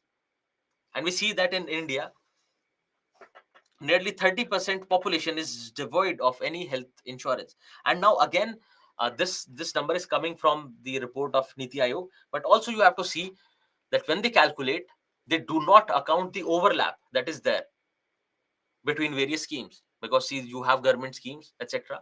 Then you have insurance by the employer. If you are working in an industry, the employer will provide insurance. Then there can be private insurance as well. And if we see the number of private insurance that people take, is way too less. Why? Because of the high cost. And in that direction, we see that you already know that what government has done to take care of this problem.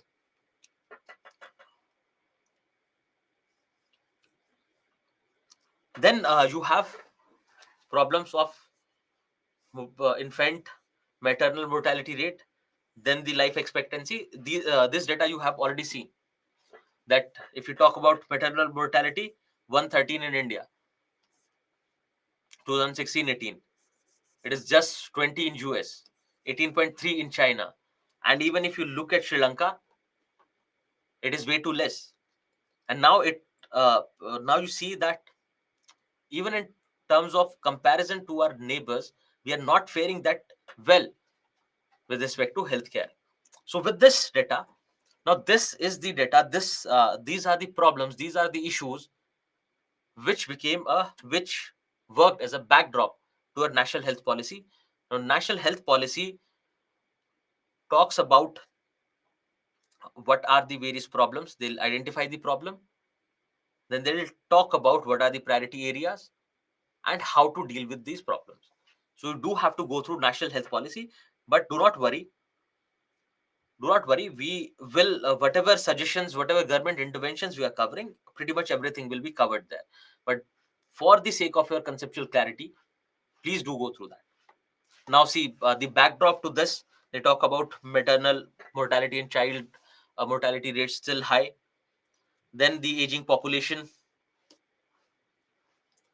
then the expenditure, the out of pocket expenditure of people, then emergence of this private sector robust healthcare industry, and indicating towards private rise of private sector, what can be the problems, how we can solve those problems, etc. Now with this, what we'll do is, as we have already discussed, that we will highlight the problems that we have. Now we'll categorize them into management and measures. So what government has been doing with respect to management of various problems, management of the healthcare sector, and what are the various preventive and curative measures that the government is taking. And also you just go through national health policy, because a few pointers have already been mentioned, because this is something that we will talk about in the future. So providing universal health coverage, reinforcing trust in public healthcare system, because we find these as problems. Now, not having universal health coverage leads to increase in out of pocket expenditure. Then the status of our government hospitals is such that people do not have the capacity to go to a private hospital. That's why they ultimately land in public hospitals. And now you do have say uh, good public hospitals, particularly in tertiary care, for example AIMS, for example Safdarjung, etc. Yes, you do have those, but the general masses, because these are located in a few cities, and you see the queue that goes on for getting basic say checkup done. But it is with respect to the public healthcare infrastructure that is available in rural and urban areas, the district hospitals, your primary healthcare centers. And the moment you look at the situation of those healthcare centers, you do not feel like going and taking any kind of services there.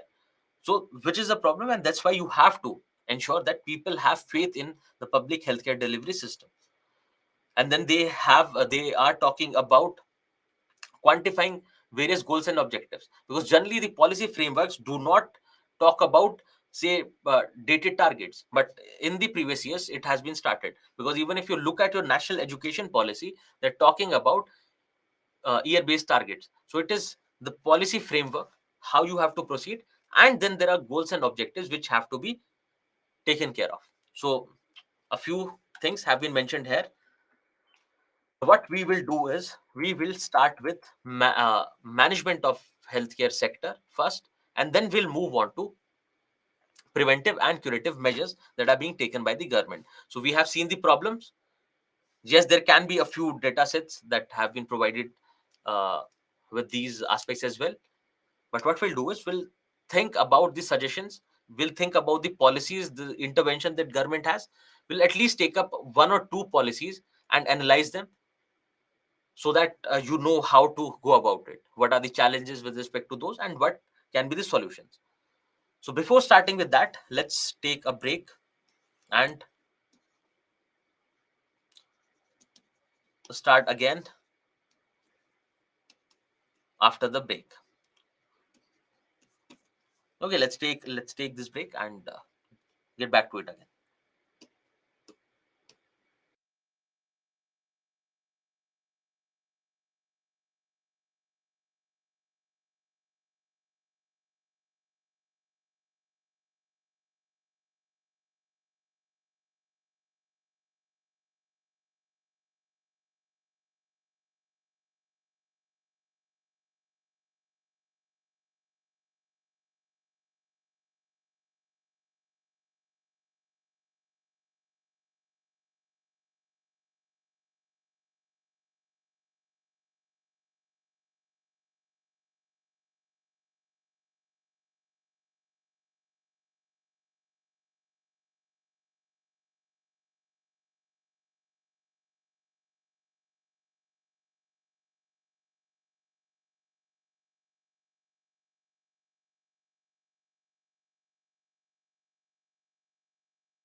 Welcome back, everyone.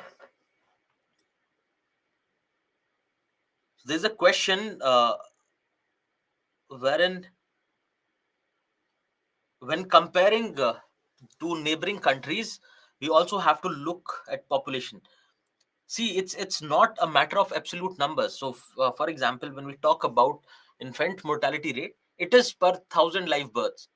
So it remains the same. The base is the same, right? So it would not matter so much.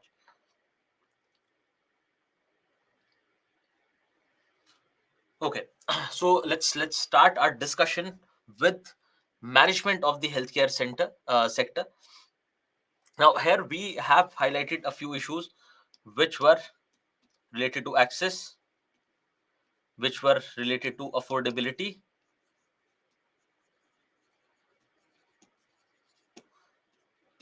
and quality. So let's see how we deal with those. So the first thing that we said was there is a lack of basic infrastructure. Now, this lack of basic infrastructure, can this be dealt with? Increasing the public expenditure and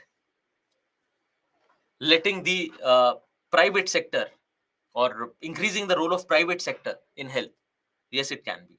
We'll see that. Then we talk about the aspect of access. Then you can also think of digitization, that with digital means we can reach the people whom we were previously not able to. Then if we talk about affordability, we say that the costs are high, people have to spend a lot on healthcare. Then as a solution, healthcare can be one, increasing the spread of health insurance. And the other answer to this can be by increasing public expenditure on health. That if we increase public expenditure on health, we can provide cheaper services, cheaper healthcare services to more and more number of people. And then also we had the issue with respect to governance and accountability. That what is it? What are the problems with respect to governance of the healthcare sector? What is the problem with respect to accountability of your, say, doctors, of your healthcare system at large? So let's look at these one by one. So you do understand that to address the problem of basic infrastructure, we can have multiple solutions, and let's see what government is doing. So now it will be more in the form of suggestions, and wherein we'll also highlight a few challenges as well. So now if we talk about privatization, that is increasing the role of private sector. Why do we need it? To increase the access, because we have problems related to infrastructure, we have problems related to human resources, and these can easily be addressed if we incentivize private sector to enter healthcare, if we incentivize them to reach rural areas, because in rural areas particularly we see that the presence of private healthcare sector is not much. So we can increase their presence there, so that we are able to deal with the problem of access. Now, what can be the benefits of privatization? So, what can be the benefits of privatization in terms of access, in terms of other things? Okay, great. So, with that, you'll have competition, and competition has a direct implication on quality. Because of competition, if there are multiple hospitals that come up, because of competition, they would have to better their quality. Yes, quality increase, then what else can be there? What about choice? Don't you think you'll have more choice with respect to particularly tertiary healthcare? Then cost reduction cannot be mentioned here. Cost reduction is something that cannot be mentioned here, because cost is become will become a problem, and that we'll see in challenges. Yes, so they will also invest on R&D. Great. Access is already there. Access has been mentioned. Access is a basic need, and yes, obviously it will make it better. Then it can also generate employment with respect to your human resources. Yes.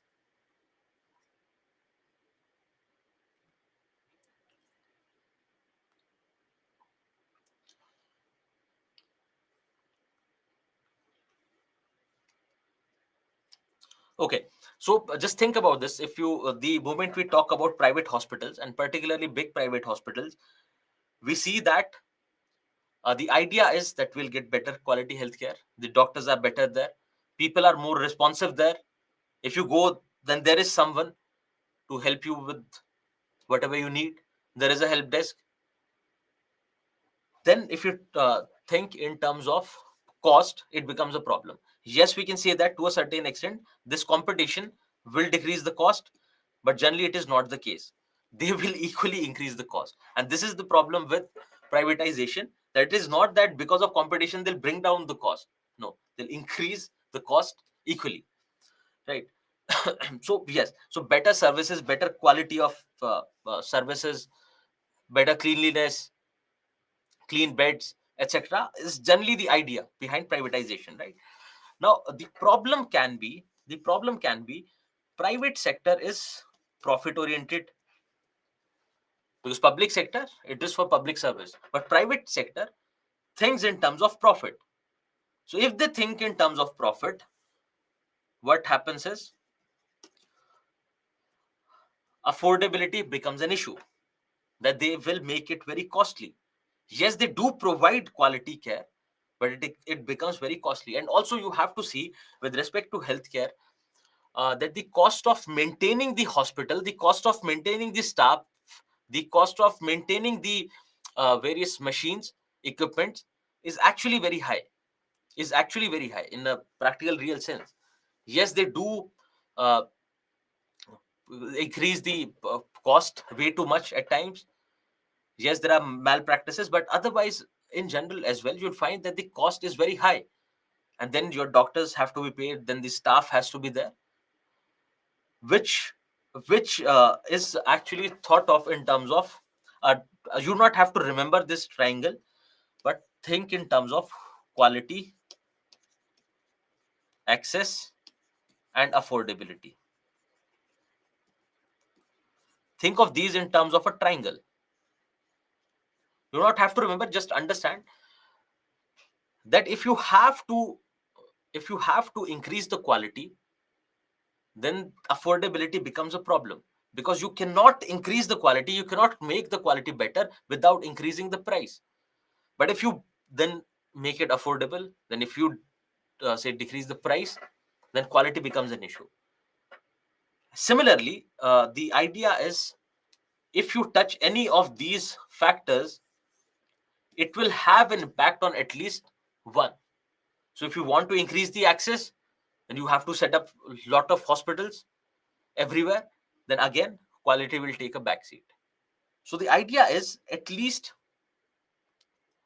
one factor will be affected if we change any of these three factors, and this applies to private sector as well.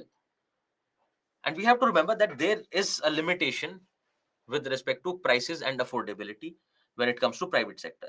But yes, generally it is generally because of the profit oriented mindset, market oriented approach, that it becomes a problem. So yes, then another idea is that it is not in terms of service, but it is not in terms of service, but your commercial motto that is there. So it is not that the uh, again, it is more, it has to do more with intent. That is something we cannot question without knowing. So the basic idea is that the idea is to make profit, the idea is to make best use out of it, and that also leads doctors to engage in malpractices. So removing a part simply, or maybe there was a simple stomachache, and they removed the appendix for that matter, just to increase the benefit out of that one patient that they got. So that becomes a problem. Then yes, with respect to illicit practices, organ trade, etc., and organ trafficking is something that will see separately, and it should have ideally been covered here, but we will definitely discuss organ donation and organ trafficking. Then with respect to the nexus between your pharmaceutical companies and hospitals, that Doctors from this hospital will prescribe only the medicines from this particular pharmacy. That also becomes a problem. Then what else is there? What else can be there? What other challenges can be there? And also, for your reading, I have left this link. So during revision, you can go through it. This is with respect to problems of privatization. So it does not cover all the problems of privatization. It just gives an instance of the malpractices that are there with respect to private sector. Then also, you see that if it is profit oriented, then why would they want to open up primary healthcare centers in rural areas? They would want to come up with tertiary care centers, particularly in urban areas. Why? Because they are more profitable compared to providing primary healthcare services. So the idea behind privatization is that yes, it will help us even the spread throughout the country. But what happens is that the private hospitals, already that you see, the private hospitals are concentrated in your urban areas. And also in terms of human resource, yes, there is Medical Council of India, everything is fine.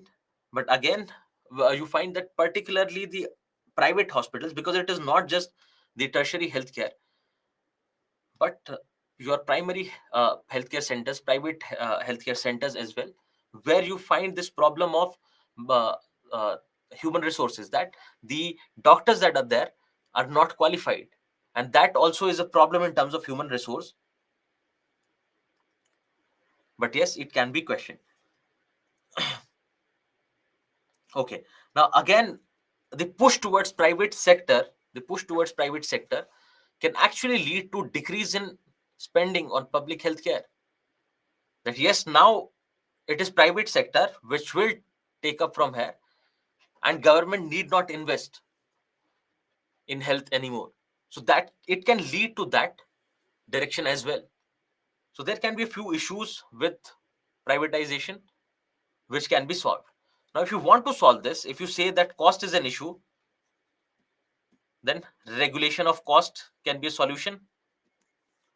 The government regulates that the prices for these services should not cross this bar, and the private players, the private healthcare or private hospitals have to be transparent about the pricing mechanism.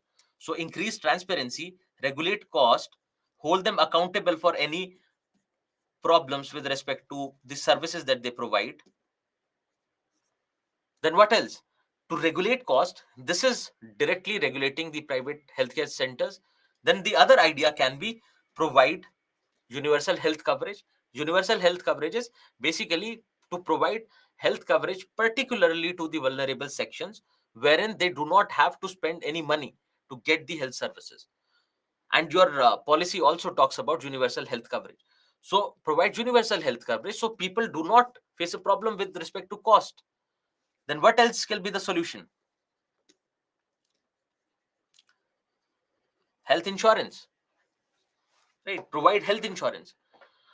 Then you can talk about PPP models where government and the private players work together, because that can be a good incentive to invest in rural areas as well. So public private partnership can also be mentioned here. Then there can be other incentives for the private sector so that they do not uh, because generally from the rural areas, uh, these private healthcare centers shy away. And then on the basis of that, think about mandatory rural posting for doctors. This something will be covered with human resources. Just think about mandatory rural posting for doctors.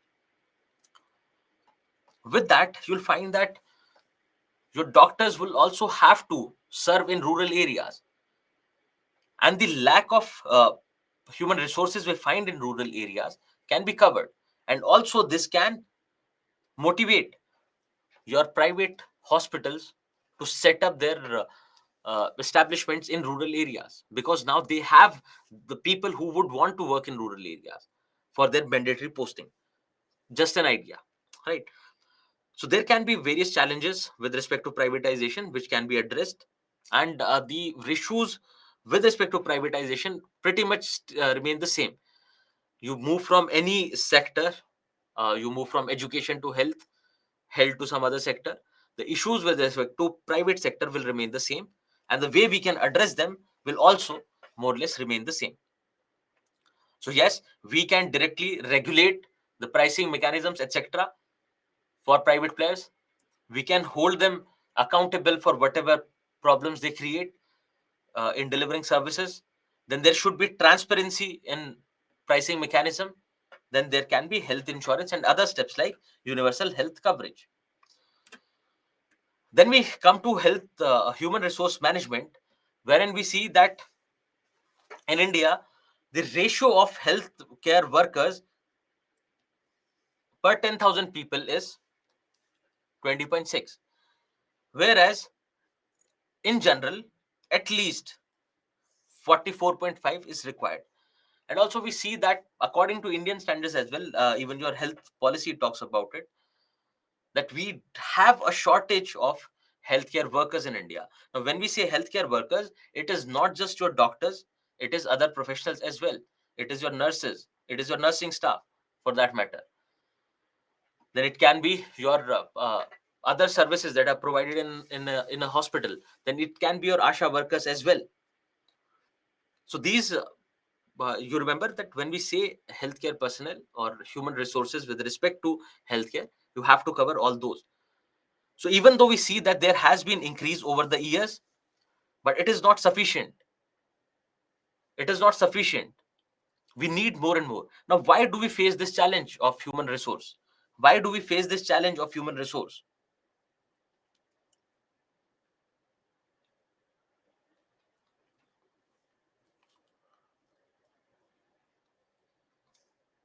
Can anyone suggest why is it that we find this challenge of human resource? That one is, yes, the number of uh, number of doctors we produce every year is not in proportion to our population growth. Now, yes, so lack of educational facilities, higher cost of education, of medical education,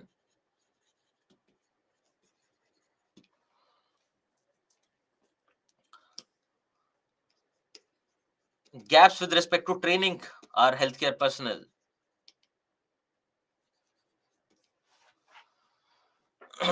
then yes, brain drain to a certain extent because of a lot of a doctor from good institutions move away. Now also, so now we see that one, there is a disparity in terms of doctors available in rural and urban areas. Then there are issues with respect to quality of doctors and healthcare personnel available. Then we see that most of our healthcare professionals tend to work in urban areas. They want to work in urban areas, and very less, very few generally go to rural areas to serve people. And then also you find that the growth rate of our doctors is less and our healthcare professionals is less compared to the population growth that we are seeing today. And now this is because of the problem with respect to lack of educational institutions, higher fees for these educational institutions, then gap in terms of training our manpower, and then also a lot of doctors moving out of the country after working, after studying from the educational good public education institutions here. Now other issues with respect to this are that there is a divide between healthcare workers in public and private sector. Now there also you'll find disparity. You'll find more number of doctors inclined towards private sector because of higher remuneration. Then you'll find more number of nurses and other healthcare staff inclined towards the public sector because of job security and better remuneration. Because the doctor, because the hospitals, the private hospitals particularly, do not do not follow equitable distribution and equitable say incomes with respect to various healthcare professionals. Then also you have disparities in terms of in which state you have how many number of doctors compared to the population. So there also you'll find differences, and you can take an obvious guess that where you'll find less number of healthcare professionals per 1,000 people, per 10,000 people. Then these challenges have been mentioned here: that distribution among states, difference between various official estimates of how many registered professionals are there. So we do not have a clear idea how many registered professional healthcare workers do we have. Then unequal distribution between urban and rural areas, and an obvious inclination towards urban areas because of better remuneration, because of private hospitals, and because of better lifestyle that the doctor will have. Then majority of the workforce is in private sector. One is that we have more number of private hospitals, so that becomes very simple, that the more number of private hospitals will have, the more number of people it will employ. The other thing is remuneration for the doctors, and also the location of presence of private hospitals in urban areas. Then we have very slow growth of institutions compared to the demand, slow growth of particularly educational institutions, that we do not have many educational institutions. Then large scale presence of unqualified health professionals, and this is particularly limited to your uh, private clinics. That the doctors that are sitting there, they are practicing for years now, but they do not have any degree with respect to health. And but this is something that you would have seen around, and this is also prevalent in rural areas as well. But the thing is, in rural areas, people generally prefer public healthcare center. Now that you do not have dedicated policy for healthcare professionals, how do you want to how do you have to train the professionals? What should be the part of their professional development?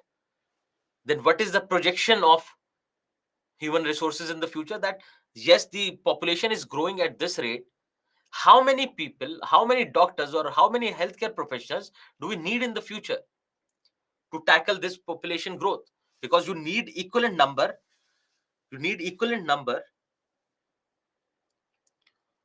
of doctors to deal with that population growth. Then also, if you find that with respect to our healthcare workers and your human resources, that not just education, yes, they can get education from a proper institution. So the private institutions, the fees is high, so yes, they tend not to. But also there is a gap in terms of training and skilling them. One is about the new technologies that come. We see that most of our doctors leave the tertiary care centers in urban centers, in urban areas. But otherwise, if you see that they do not update themselves with newer technologies, with newer methods that come up, and they go on repeating the same method. Then also various practices with respect to now this problem of multi drug resistance is primarily because of our uh, doctors, because they go on prescribing the same medicine without looking into what impact it can have. So if they had a little orientation towards research, if they had a little orientation towards upskilling themselves, they would definitely go through international publications, etc., and it would not have become a problem today. So these things are there, and it has again to do with intent as well. So if it is just a matter of earning your livelihood, then you would not want to be that responsible. You would not want to think of it as a service and serve people better. Then also you're talking about your pharmacist giving medicine without prescription. And believe me, if you go to Western countries, there is no way you can get a medicine without prescription. So even for a, a pill as simple as your say something meant for headache, you need a prescription. That also becomes a problem, because then you have to run back and forth to the healthcare centers. But yes, the generally what happens is, okay, I'm having a stomach ache, let's go to the pharmacist and let's ask him what is his opinion on my stomach ache, without actually checking it. So that is the problem with uh, availability of medicines, that you have medicines available freely. Yes, so pharmacists, they feel better when you ask them, right? They feel that, okay, I'm a doctor, so it's technically an upgrade for that matter. So yes. So what can be the various solutions? So whatever challenges that we have seen, we can just turn them into suggestions. So one, mandatory rural posting has been mentioned, that uh, we have to say we have to have uh, proper regulation with respect to our human resources. Then incentivize doctors to work in rural areas. If not working with incentive, make it mandatory. Let's, if you are coming out of a public, because private institutions you cannot, but at least public institutions, if you study from a public institution, if you get this subsidized study, you have to mandatorily serve in rural areas. But again, any mandatory practice would be a question mark on the intent, because yes, they would, if it becomes mandatory, yes, they would go and serve. But what about the intent, whether they would do it responsibly or not?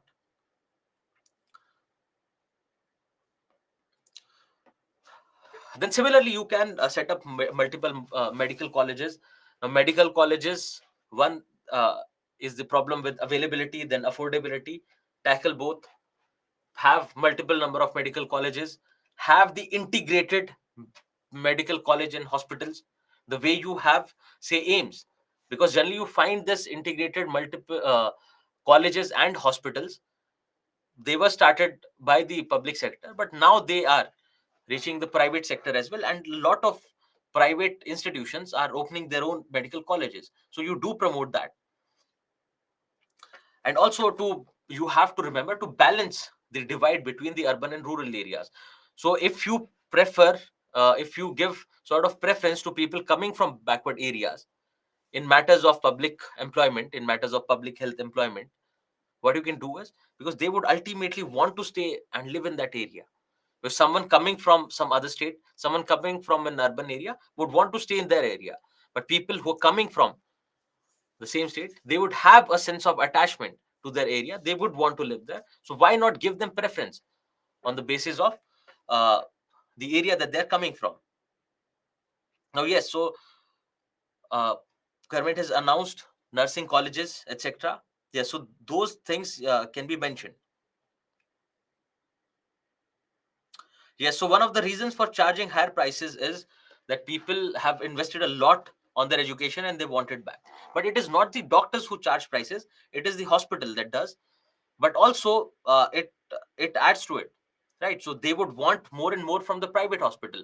So if the private hospital has to pay more fee to the doctor, they would charge more from the people who are coming from services. Then also, with respect to your multi-drug resistance, you see that there is a push towards Ayush, your traditional medicine, by the government of India to tackle that, and that has been mentioned there. But also, in terms of Ayush practitioners, we should promote that as well. So, the ones who are trained in traditional medicine, and there you'll find the major problem is that of training. So, yes, you they can get education, but training becomes a problem there with respect to your traditional medicine. Now you talk about basic infrastructure, and also now you can stop thinking in terms of your CHCs, PHCs, primary healthcare centers, etc. Now it is better to think in terms of wellness centers, because government under the Ayush Bharat scheme, they are they are opening up, or they are converting these existing healthcare centers into Ayushman Bharat wellness centers. They had those targets. They are doing it in phases. It is working out well in a few states. So a few states have already achieved that 100% mark, but a few haven't. So again, there is a regional divide. But now you have to think in terms of wellness centers when you talk about uh, basic infrastructure. Then not just this, the number of beds in the hospital is also part of basic infrastructure. Availability of basic things like your services for oxygen, for instance. Then your basic cleanliness and sanitation, they are also a part of basic infrastructure. We know that we are lacking, and particularly our public hospitals. Your public hospitals, if you go to a government hospital, you see the level of cleanliness. There is always that different sort of smell that is there. God knows it is of medicines or what. So there's a different smell. It is not clean. Yes, there are healthcare workers there. People are working there, but still they manage to keep it dirty, even with all the cleaning. So there is problem with respect to basic infrastructure, and this also leads to problem. This also leads to problems in the sense that if the hospital itself is not clean, if the hospital itself is not clean, then the patient who is already vulnerable, who's already sick, becomes vulnerable to other diseases as well. And you see that in Indian public hospitals, in Indian government hospitals, there are a lot of cases that come up that people picked up some disease there. From home, they were fine. They were just accompanying someone to the hospital. They just went to the hospital, and because of the levels of sanitation, cleanliness in the hospital, they got some disease. So there's no prevention for that matter. And then the infrastructure is also with respect to drainage, sanitation, waste disposal as well. Because waste disposal, and particularly medical waste, becomes a problem because there are separate norms that you read in your uh, ecology and environment chapters, that there are separate norms which are to be followed and which are generally not. So waste disposal with respect to your medical waste becomes a problem. Then what you have to see is that the government has been setting up these Ayushman Bharat wellness centers, which talk about equitable, efficient, and effective healthcare. And you can just and I know you already know about Ayushman Bharat scheme, what are the various components, etc. So do remember to link whatever schemes, etc., to these dimensions, to whatever problems and challenges that we are talking about. Then to increase increase access and address the problem of affordability,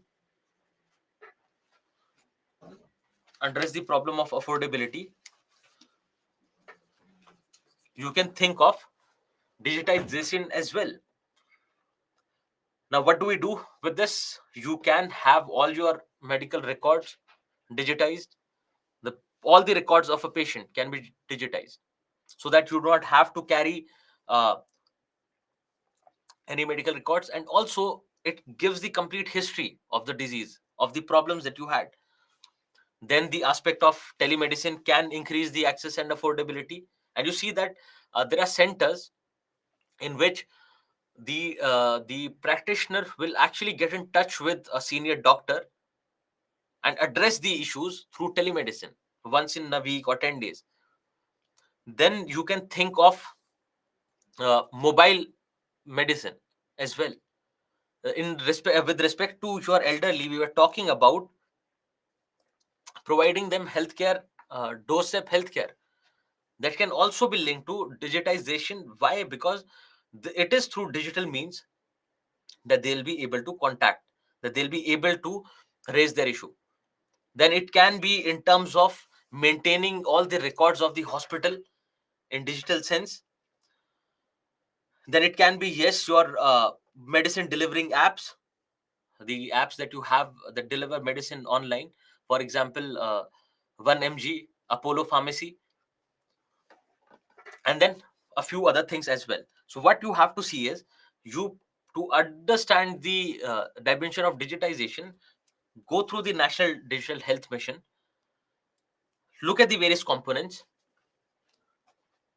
that in what dimensions or in what areas that the National Digital Mission, Health Mission is working. From there we can identify a few challenges, because it is easy to say that yes, digitize everything, but talk about the digital divide in India, for instance, right? Talk about digital divide is in terms of availability of infrastructure, digital infrastructure, and also the skill set, whether a person is resourceful enough or person is skilled enough to use that infrastructure. So yes, what you can do is we can talk about various features of digital health mission, wherein you have health ID, then digi doctor, and I hope you know everything.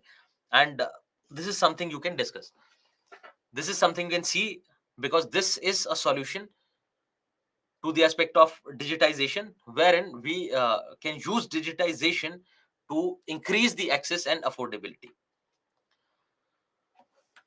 Then you have personal health records, health facility registry, and you just go through them, right? So what are the benefits, etc., can be understood simply. Now another important thing with respect to this is the problems, because benefits can be understood, that all these things will help with getting medicines, etc., will increase the transparency, will make the doctor accountable, because if you have everything on record, then no one can run away from their responsibility, because tomorrow if you go, they can say no, you did not get something here, you did not get this service here. So it will enhance the accountability, transparency, and everything in the system, and that can be understood. But now what are the various challenges with respect to national digital health mission? Because one idea, simple idea, is that of digital divide, that digital divide in terms of infrastructure, people not having the availability of internet, smartphones, etc. Then it can be in terms of skills of people who actually want to use. Then it can come down to this requirement of skilled labor, because you'll need staff to actually cater to the needs of this digitization. Then the cost of developing this digital infrastructure is higher, because generally, traditionally, what do you see, that there is a person who's sitting on the reception if you go to a local private hospital or a clinic, and they will pretty much take care of all the aspects. They will be the ones who will take the health record of the patient and pass it on to the doctor. They do not need any, say, digital infrastructure as such. So you'll need more manpower, and you'll need skilled labor for on that. Then also there can be problem with respect to data security, as highlighted that cyber attack on AIMS can be an example of this. So data security, not just in terms of the organization or the institution, but it can be in terms of the individual or the patient as well. How? That you have all your health records in one place. Now with that, can the private hospitals, big private hospitals and companies, target you as a potential customer? Can it be used against you? Yes, it can be. So that data security becomes a problem as well. Then also people, the people working in healthcare sector are also skeptic to use the various digital aspects. So even if we talk about AIMS, so initially when the digital system was laid there, the process was digitalized. You could sit at home and actually book an appointment in the hospital. So initially people were not being made aware. People were not told that, okay, people are coming all the way to the hospital and getting to know that you have to do it online. So initially they made it mandatory for OPD services. And then people, the healthcare staff had the tendency not to say entertain these the various digital aspects. For example, they had to use the computer to fill in all the details, and they were very reluctant to use those. They were not feeling like using it. Then also you see that in terms of digitizing our health records, etc., which had started way back, we had to digitize our health records and death records, for that matter, death records and birth records. It took a lot of years to come in place, and also you'll say that still not many, a lot of these death and birth records were going missing from the registry. Why? Because they were not entered in the first place. And if you are from that age bracket, you'll understand that your birth records would have gone missing because they were initially on the paper, on in the registers. From there, it had to be transferred to a digital setup. And what has happened is they misplaced a lot of records, and a lot of people face this issue that their birth records were not even available, and they had to run around to get it done then. Right, so there can be problems with respect to this digitization. And also your national digital health mission actually tries to address a few. So for example, there is this idea of consent, that if someone wants to access your health record, they will need a mandatory consent from you, and then only they can actually use it or look at the data. Then also, yes, Mrityunjay is suggesting in benefits, this is already mentioned, that if you have the entire data in one place, you'll find that it becomes easier to make policy level changes as well. So these benefits, etc., have been mentioned here. You can just go through it. So for example, better quality of data available, which can help with preventive healthcare, etc. So these things are mentioned, and they're fairly simple. So that's why we are not getting into the details of it. So the next dimension is with respect to affordability. That affordability of healthcare services is also a problem. So access can be tackled to a certain extent, but what about affordability? And in this regard, you have a term called out-of-pocket expenditure. To understand this simply, this is the money that a person has to pay to the hospital during the time of services.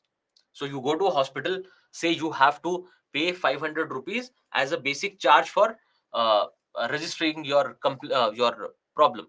That okay, I want to meet the doctor. To book that appointment, you have to pay 500,000 rupees. That then the doctor will prescribe a couple of tests which have to be done inside the same premises, or it can be done outside as well. Say they ask for X-ray or they ask for ultrasound, then you have to pay for that. Then also, in case there is a surgery or any, say, complex mechanism involved, you have to pay for that. Then later you would need medicines. The doctor will prescribe medicines, and then you would have to purchase those medicines as well. So everything incurs a cost. Now this cost that you pay to during the delivery, during the while you are receiving these healthcare services or goods, this is called out of pocket expenditure on healthcare. Now this out of pocket expenditure has declined over the years, but you still find it to be pretty high in terms of India.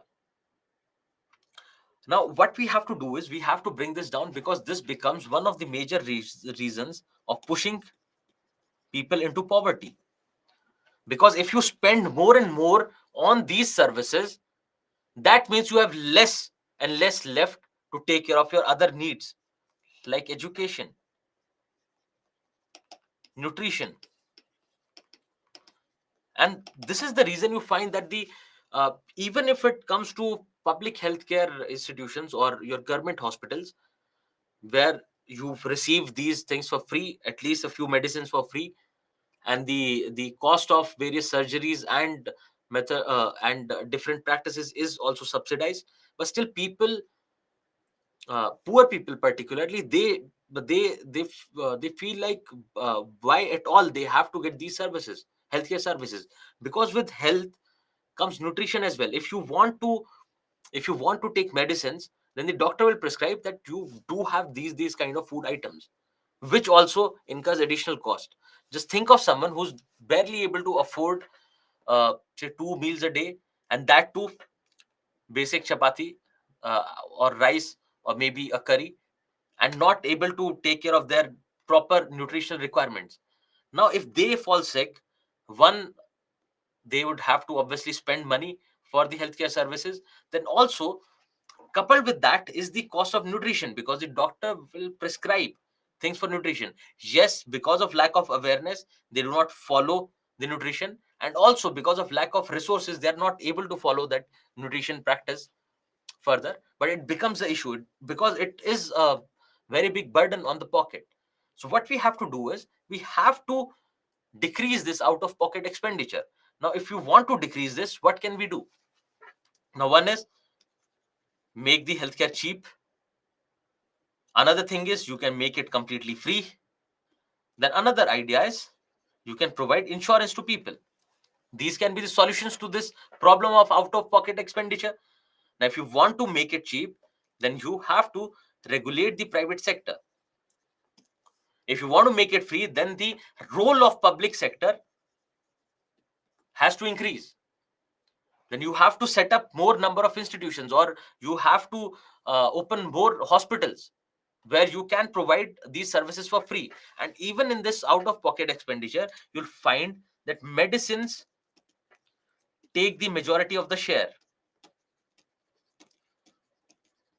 Out of this expenditure, you'll find it is medicines on which people have to spend the most.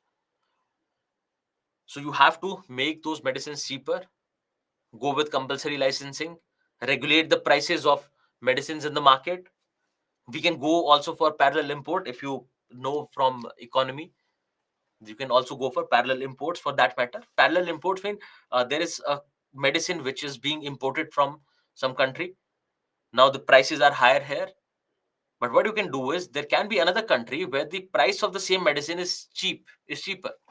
Then you start importing from there. That is parallel import. Then yes, generic medicine compulsory licensing can be the solution to bring down the cost of medicine, and those are mentioned in the future slides. Now you see that you have to increase the spread of public health care, then you have to regulate the private sector, and then also we can provide insurance, because these can be the ways to tackle this out of pocket expenditure. Our national health policy also talks about bringing it down in the future, and you have it here. So they talk about regulating the healthcare to provide quality services at affordable cost, and then also provide comprehensive health insurance coverage, and now particularly to the vulnerable sections, because we find that it is the vulnerable sections who generally do not have health insurance, because most of the others are covered under some insurance scheme or the other, be it from the government, be it your private employer. And yes, to a great extent now people are investing in private insurance as well. Then also you would see that here you have written here simply because policy frameworks are more of uh, say more theoretical, for that matter, are not very practical. And you see that here we have mentioned regulate the healthcare sector to provide quality services at affordable cost. Now, providing quality services at affordable cost is not that simple, because we see that the moment you increase the quality of the service, the cost of the service also increases, and that is something that we have to deal with. And also as a solution to this, we can have smaller private hospitals spread throughout the country. But that becomes a problem because the government does not have the resources to do that, and the private players would not want to do this. So yes, let's get back to our agenda, that is decreasing the out of pocket expenditure. Now, to decrease this out of pocket expenditure, you have Jan Arogya Yojana, which provides health insurance to economically weaker sections, and you know the details of the scheme. Now, health insurance, there was a report by Niti Aayog in 21, wherein they were talking about that 30% or close to 40 crore people living in this country do not have any kind of insurance, are not covered under any kind of insurance. So we have to increase that spread. And also in this regard, you can think about Pradhan Mantri Jan Arogya Yojana and what can be the challenges with respect to this, because this is considered to be the one of the largest schemes wherein the subscriber to that insurance policy doesn't have to pay. But also we have to see that it is not just providing insurance, but we have to increase the spread of insurance so that more and more hospitals and health facilities are covered under them. So these are a few things related to that. Now you can talk about stopping the corrupt practices, breaking this nexus between your pharmaceutical companies and your private hospitals. Then it can be with respect to accountability of your government hospital healthcare workers, because in uh, healthcare centers and during COVID as well, there were a lot of reports, video records, wherein the doctors and other private other healthcare workers were not even available in the hospital. And similarly, you find particularly in rural areas that these doctors who work in these public hospitals have their own private hospitals as well, and it is that private hospitals where they sit for majority of the time. So we have to stop these kind of practices. Then also, as we know that health is a state subject, and now there is a lack of coordination between the center and the state, because then there is a scheme of the center to ensure people, then the state governments will have their separate schemes. So there'll be a lot of over there is a lot of overlap of schemes with respect to center and the state, which has to be checked. And then also we have to with health policy, we have given the general outline or the framework for this, but we have to make sure that the state governments are investing on healthcare. Also, what has to be done is that the uh, investment in public sector has to be increased, as we have already discussed that it is around 2%, and we have to bring it at least to 5% in the future. So which can be done only on the policy level.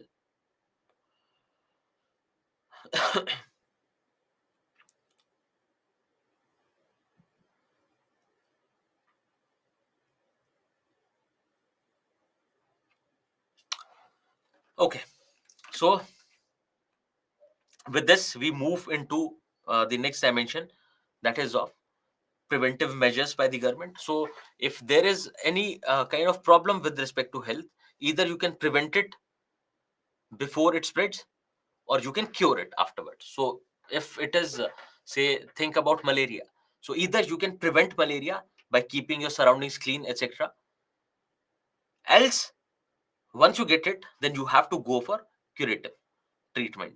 That is that now once you have gotten malaria in your body, once you are infected, then you have to given some kind of cure by the doctors. So in that regard, we see that there are various preventive and curative measures that the government has taken up. Yes, prevention is always better than cure. And we will see that it is preventive measures. For example, you can think about nutrition, you can think about cleanliness, you can think about clean drinking water. Now these are generally the reasons behind, as we have already seen, that these are generally the reasons behind the problems with respect to health. If the nutrition is not proper, you're not having clean drinking water, then you are more susceptible to falling sick. So why not prevent things right at the beginning before they start spreading? So what we can do is in this regard, let's look at various aspects, various dimensions of preventive care. These are various dimensions of preventive care, and then we'll look into what kind of measures the government has taken. Now, the first dimension is nutrition. If you do not get sufficient nutrition, you will fall sick. So one dimension. Then you have to take care of maternal and child health, because ultimately we find that these rates are very high in India. These rates are very high in India, which has to be tackled, which has to be brought down, because it does not fare well with our overall say idea of making India the world leader. And these numbers have been very high for various years now, for many years now. Yes, there has been a decline, but it is not substantial. Then the problem of pollution, because pollution can directly lead to various kind of disorders. Think of air pollution and respiratory disorders. Similarly, without vaccination, without vaccination, people would not be able to develop immunity in their systems. If they are not immune to various diseases, then they are also vulnerable, and they can fall sick easily. And with in this regard, you can think of COVID-19 vaccination, you can think of various vaccination, BCG, etc., that are provided to children. Then there can be vaccination for the adults as well. So various kinds of vaccination that government provides. So this need not to be, because this is more or less factual, that what all vaccines are available. So we need not get into the details of it. But one aspect related to vaccination is clinical trials, that will definitely discuss, because it has more to do with R&D, research and development, that we'll discuss. Then keeping our surroundings clean, spreading awareness with respect to various diseases, that you see that during rainy season, you'll find that most of the state governments will start the awareness campaigns with respect to dengue, that this might become a potential problem. So it is not just the healthcare department, but also your municipal corporations who start these campaigns of awareness. So do not let water get collected in any area near or inside your house. Then also there can be various awareness campaigns with respect to AIDS, etc. So these are a few dimensions that we have to see. Then mental health as a challenge. Mental health, because of lack of awareness, because of lack of manpower, mental health is a problem. Then what can be done, whether government has suggested something or not. Then substance abuse, so you can think in terms of various drugs, alcohol, etc. So these because India, you see that we are vulnerable to this problem of substance abuse, and we see it prevalent in a country, in a few states, and it is uh, it's not that it is spread evenly across the country, but yes, it is more in a few pockets. Why? Because of our proximity to the golden crescent and golden triangle, and that is the reason you find northeast and Punjab infested with this problem on drugs. Then multi drug resistance, and particularly in terms of tuberculosis, that the body develops resistance to a particular drug. And now how do you treat that problem? Because your body is immune, your body has developed resistance to that drug, that drug is not helping at all. Then the aspect of research and development. So these can be preventive measures, because with research and development, you see that with research you can develop new vaccines. If there is a new problem coming up, that can be addressed. And this research and development can be in terms of healthcare management system as well, that you can look into various projections, because it is not just a, say, domain of your scientists, it is a domain of your policy makers as well, that your policy makers can better predict that how, what are going to be the major problems in the future, and what can we do right now to address those.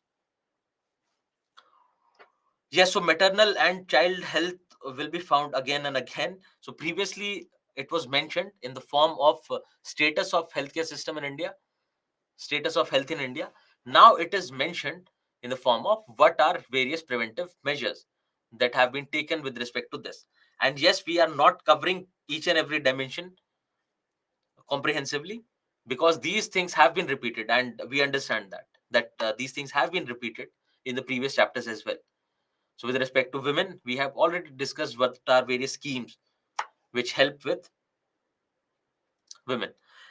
Now mental health as a preventive measure, mental health as a preventive measure, because mental health can ultimately lead to other problems as well. Just think of depression. Now because you are not mentally sound, one is that mental health is not being addressed as a problem in the country. People are not aware with respect to this. So yes, mental health can be curative, but it becomes curative later. It is more preventive in nature. So if you keep the environment stress free, if people have their socioeconomic needs taken care of, if people do not feel marginalized, do not have the sense of loneliness that we find in cities particularly, we can address this problem of mental health. So yes, there are curative measures, wherein once you get a mental health problem, then you would have to go to a psychiatrist or a clinical psychologist who will help you. But before that, you can have preventive measures. So you can have dedicated counseling helplines. Yes, meditation and yoga can be a solution. And also, if you look at our policy in that regard, if you look at our policy, it talks about promotive healthcare as well. So one is preventive healthcare, another thing is promotive healthcare. Promotive, wherein you are promoting various um, practices related to health. For example, yoga can be an example of promotive healthcare, that the government is promoting yoga, which is basically promotive healthcare. It is not, it is preventive ultimately, yes. It cannot, it is to a certain extent curative as well. And we do not know the, say, we do not have a, say, scientific backing, but yes, it is definitely, the researches that we have, it is definitely curative to a certain extent. It is definitely preventive, but the way government has approached yoga, for that matter, has been promotive approach towards healthcare. So now healthcare is not just preventive and curative, it is promotive as well. Then let's talk about these preventive measures. So you know already what can be done to prevent the problem of hunger and malnutrition. Yes, so Fit India campaign, again a promotive idea. Yes, you can think of it. So nutrition and hunger, you already know how can we address this, and what are the various uh, government measures that have been taken to promote nutrition and hunger. So nutrition and hunger already addressed. Maternal and child health, can you suggest a couple of schemes with respect to maternal and child health? You already have the data, you have seen the data, you have already read the schemes. Can you talk about maternal and child health? Okay, integrated child development. Indradhanush is with respect to vaccination, but also child health. Great. You have your ASHA workers under your National Health Mission. Then Janani Suraksha Yojana, also Ujjwala Yojana.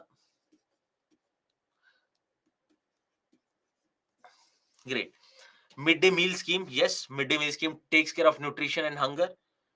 And also, it ultimately promotes child health. So, again, the way we discuss in other topics as well, that they will have fluidity across these topics, across these dimensions.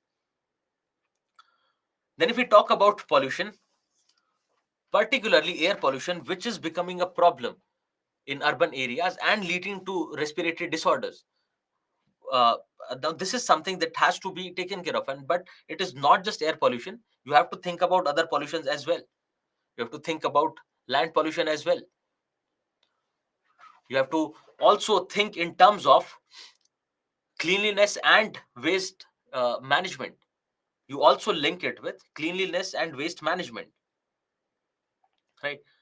Then you have vaccination. For vaccination, you can think about mission Indradhanush, so which coverage to pregnant women and children. Now there are say a few features of mission Indradhanush that you can mention in your notes. But now you see that vaccination, if you talk about children who are vaccinated and not vaccinated, you'll find that the chances the the one who's not vaccinated, they have 3 to 6 times higher risk of death as compared to fully immunized children. And with respect to this, you can talk about the success of our polio eradication program, which has worked wonders. And now, again, if you see, it was not just a matter of access, that it was being provided everywhere, it was a matter of awareness as well. Because previously, before the awareness campaigns, you see that people used to reject it for various religious and other social reasons, that they thought that it will be detrimental to health of the children, so they were not going for it. But with all the awareness campaigns that were run for years altogether, now we see that polio has been eradicated. Now similarly, there are other vaccines as well, that there are few vaccines that only government takes care of in children. Then also there can be vaccines for adults as well. Then there are different vaccines for women, and now you do not have to remember which vaccine for who, what is that, but you have to see that government has been investing in the same. Government has been investing in the same, and it is not that vaccination is something which is sidelined. And particularly the recent mission Indradhanush can be an example for the same.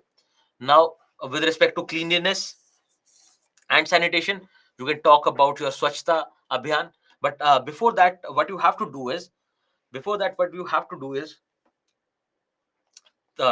think of the World Health Organization program, that is WASH, which basically talks about water, sanitation, and hygiene.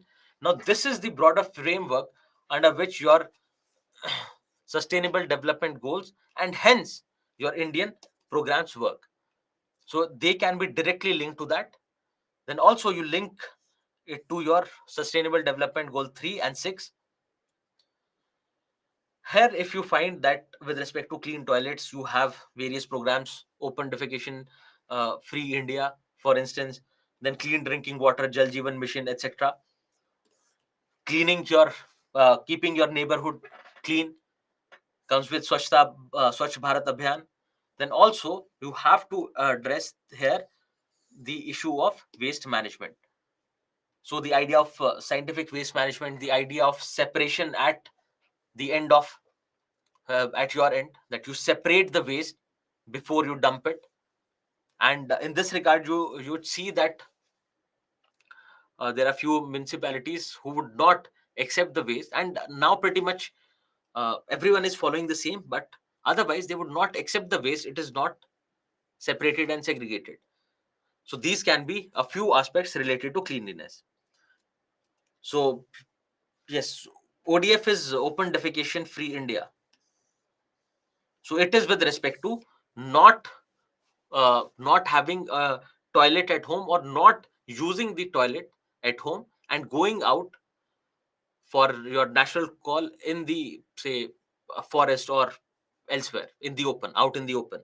So because it is one, it has to do with cleanliness. And also the other idea is that generally in children, it actually leads to diseases as well. They become more vulnerable because of this open defecation. And also it can be a challenge safety issue with respect to women. So with various dimensions, you see that we had this open defecation free India program. And with respect to that, we have achieved a good number, but yes, it is still there. And with respect to open defecation, yes, the mindset also is a problem, that people do have toilets at home, but they do not want to use those, and they prefer going out in the open.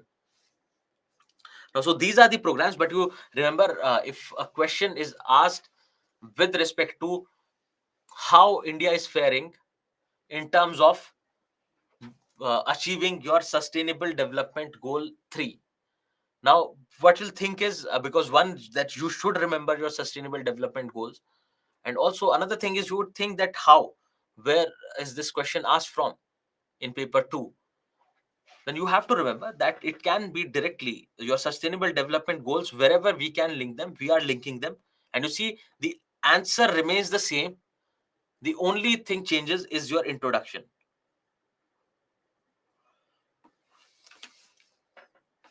Then spreading education and awareness, it is directly linked.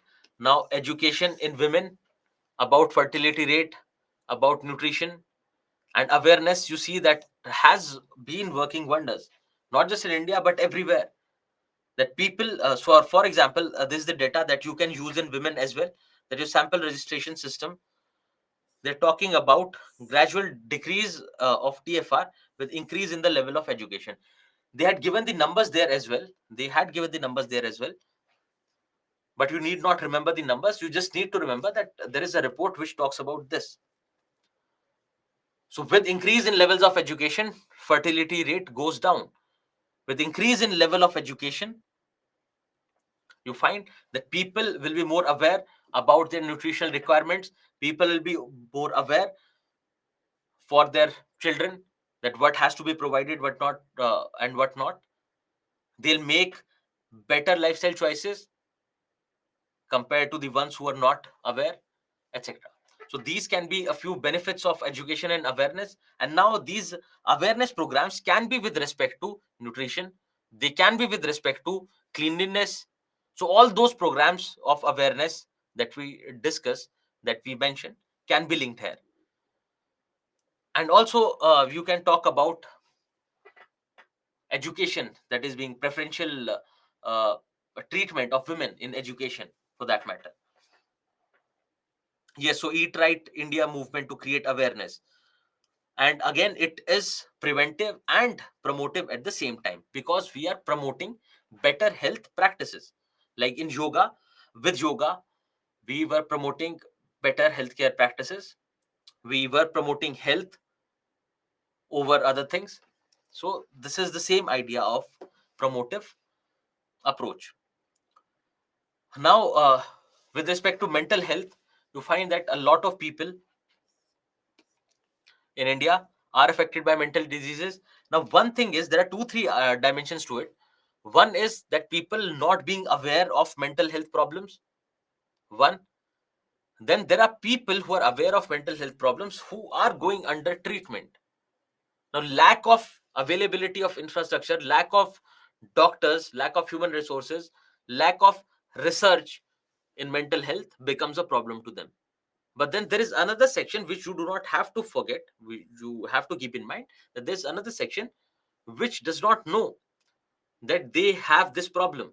They're not aware, right? So you do remember both the problems, because generally you'll find data with respect to the ones who are undergoing treatment or who actually die.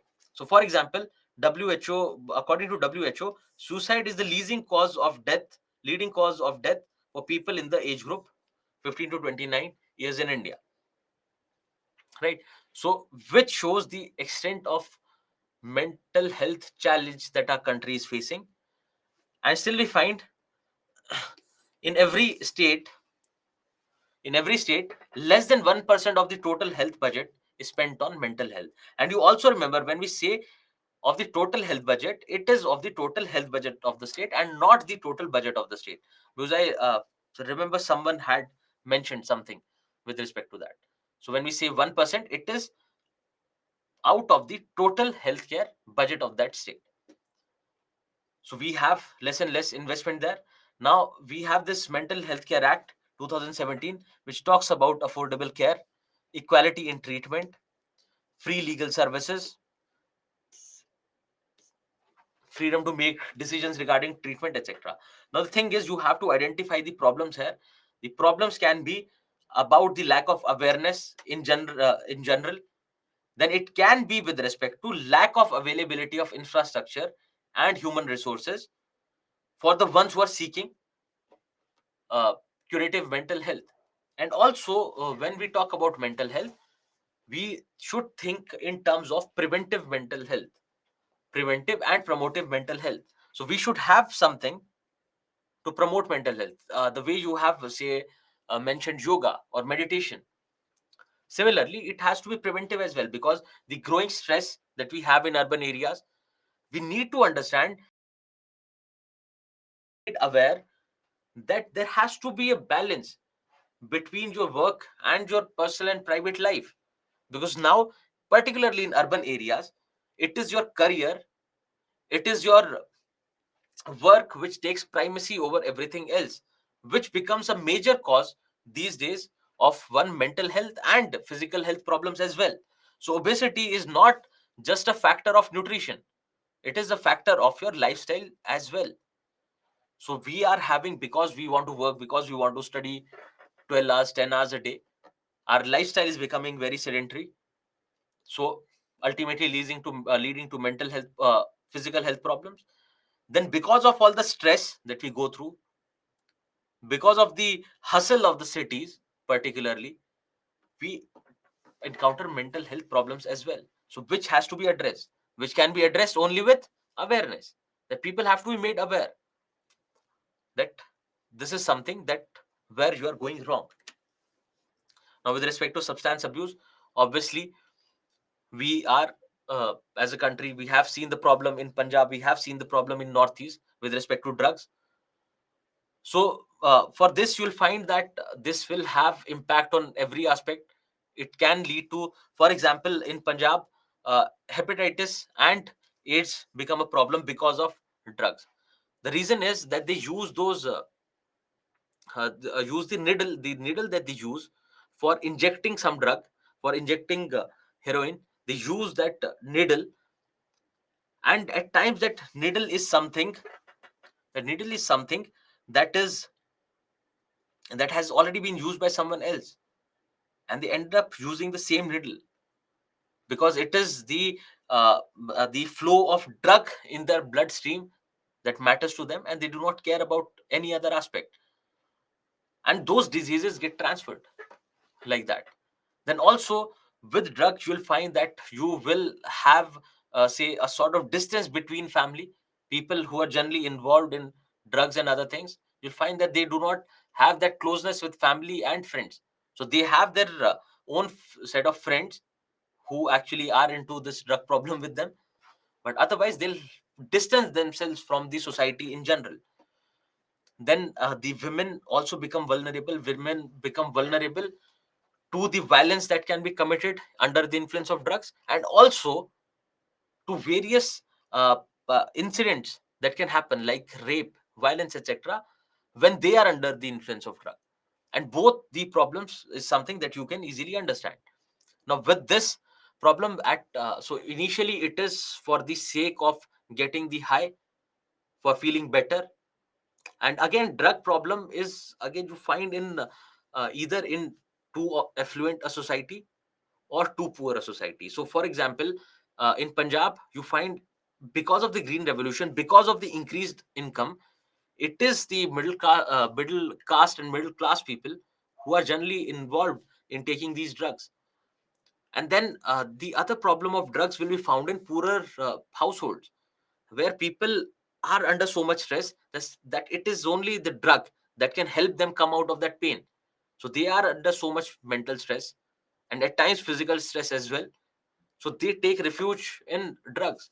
And similarly, you would have seen that how Taliban is cracking down on this drug problem in Afghanistan because of the poorer because of the socio-economic status of the people. A lot of people, lot many people are using opium and other drugs there, and the government is cracking down on the issue for that matter.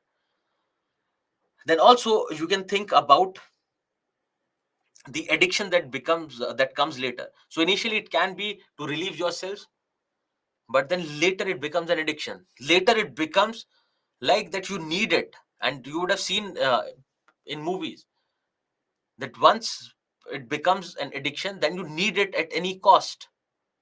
So it is like it is more than any other addiction. So yes, you do need food every day, we do feel hungry, we do need food every day, but the extent to which you find this addiction and the manifestation of it, that once you leave them in without the drug, if you say close them inside a room, do not let them come out, then they'll be irritated, and more often than not they'll break the door open. And it also leads to death as well, if not given rehabilitation, if not provided rehabilitation. And just taking away the drugs from someone can actually lead to their death as well, because it is happening on both physical and psychological level. And you find a lot of cases that people are not being so people, just to take care of their drug problem, you remove the drug from their lives, but you do not provide any kind of rehabilitation, any kind of other support, which leads to a death within weeks. Then in this regard, yesterday you would have seen, it was in the news, our dear home minister Mr. Amit Shah was talking about drug free India campaign, Nasha Mukt Bharat Abhiyan. So this also intends to make people aware. So one is spreading awareness through various different activities, awareness generation programs, going to schools and doing it, reaching out to community, then reaching out to say various service providers. That how it is done is, just think about it. One is one is that you have to say make people aware in general. Now you target groups there. Now young people are more susceptible to drug abuse. Then you go to schools and your colleges, Then also you find that with work from community, because it is not just the government who can actually take care of all the responsibilities, so you can have NGOs work for the awareness with respect to drugs, and also various community members, because you find say in your urban areas, you have these resident welfare associations.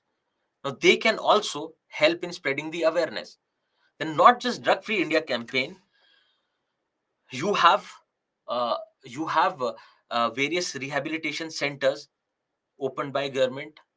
Then there are rehabilitation centers opened by private players, and along with that you find that cracking down on drugs in any way, for example the role of your uh, narcotics control bureau can also be linked here, that this is how the government is working in the direction of curbing this menace of drugs. Now then there is multi drug resistance, wherein basically what happens is that you have a disease because of say a bacteria. Now that bacteria is there in the body, and you go on taking medicines. Now over a period of time, that bacteria becomes immune to the medicine, and your body at large becomes rejects the drug for that matter, because the bacteria is already immune and they would not be able to kill the bacteria, so that medicine would not work on your body. So if you go on taking that medicine for a long period of time, the bacteria, say for instance, will develop immunity against that medicine, and that medicine will not work for your body. Then how do you oust that bacteria? And this becomes a problem, because this leads to death. Because if you go on taking medicines, you go on taking medicines and over a period of time you develop this multi drug resistance, because if it is just one drug it is fine, because you can take another drug. But then if that other drug is also leading to this uh, antimicrobial resistance, then this becomes a problem, because now then how else do you cure the disease? And now this has happened primarily because of the medicines that are used, that are prescribed by our healthcare workers, that are prescribed by our doctors. And in this regard, one idea is you're dealing in a curative way, that is national action plan on antimicrobial resistance.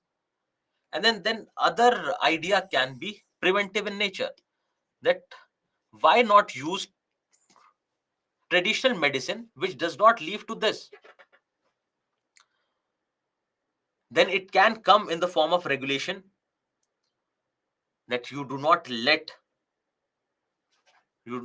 them sell the medicines which actually are more susceptible to become resistant. Yes, so even when medicines are not taken for the actual prescribed time, can also lead to drug resistance. Absolutely, yes. So this has more to do with research and development. So we have to invest in research and development for say research in medicines. One idea can be in form of development, can be your policymakers who can use the data that is coming. So these are the ideas, and also you have the standing committee on health and family welfare, who has talked about the mere share of health and of research and development that we give out of our total health budget. Then also the departments report that we are not getting funds, but we find that there is underutilization of funds as well with respect to various research departments. Then also you find that way too less number of research papers are being published. So even though, so one idea is that we invest too less, the government invests too less in research and development. There is not much private contribution with respect to research and development. And the second thing is that the funds that have been allocated are not being transferred. The funds that have been transferred go unutilized. And even if the funds are utilized, we find a lot less activity or lot less research papers being published as ideally the case should have been. So this is the problem with research and development. But yes, the national health policy says that over a period of time there'll be a steady increase in the amount of the amount that goes into research and development. Also, we have to bring in the private players as well. So private players, pharmaceutical companies should be incentivized to invest in research and development. Now, then you can have various curative measures. These were primarily preventive in nature. And also, you do remember to link everything, because when we say compulsory licensing, it goes back to the medicine, the idea of medicine, the cost of medicine. Similarly, when we talk about clinical trials, it gets related to vaccination, because the same thing, for example, same issue can have will have both the solutions. One is curative. So one is curative in the sense that once you have a problem, you'll be provided with the healthcare, medicine, etc. The other idea is preventive, not letting that happen in the first place. So both go hand in hand. So try not to say put them in watertight compartments. Let there be an organic flow between these dimensions, because with respect to healthcare infrastructure, with respect to financing, with respect to out of pocket expenditure, you'll find medicines everywhere. Similarly, if you talk about cleanliness, if you talk about waste management, then infrastructure also comes into picture. So rather than delinking them, keep them fluid. Let let these dimensions get in touch with each other. Now, here in the first idea is clinical trials. So to develop a vaccine, it is basically the experiments that go on. That to if you're developing a medicine, if you're developing a vaccine, now we have to find out whether it is effective or not. Whether it is effective or not. How better to do it if you test it on humans. So you have to, then there are rounds in clinical there are rounds or there are phases in clinical trials. So it need not necessarily start with human, but it has to end with human, because if you start with human, you do not know if it is at a very premature stage, it might harm the individual who has been under the trial. So there are stages. Now with respect to clinical trial, oh with respect to clinical trial, we find that India has become a premium destination for clinical trials across the globe. There are multiple reasons for that. Now, one idea is that this there has to be a regulation with respect to clinical trials, because if more and more companies come from outside, get their clinical trials done here, the people who actually go for clinical trials are generally from the poorer sections, and they are ready to go to undergo those trials without fearing or caring for the fact that it might become a problem or it might become a matter of life in the future. So we have to regulate this. This is something which has to be kept in mind. Now, why India is considered a preferred destination? Because lack of education, people are lack of education, lack of awareness, and poverty, because of which people readily agree. Then lack of regulation, for that matter. You do not have very stringent laws here. It is very easy to violate laws here as well.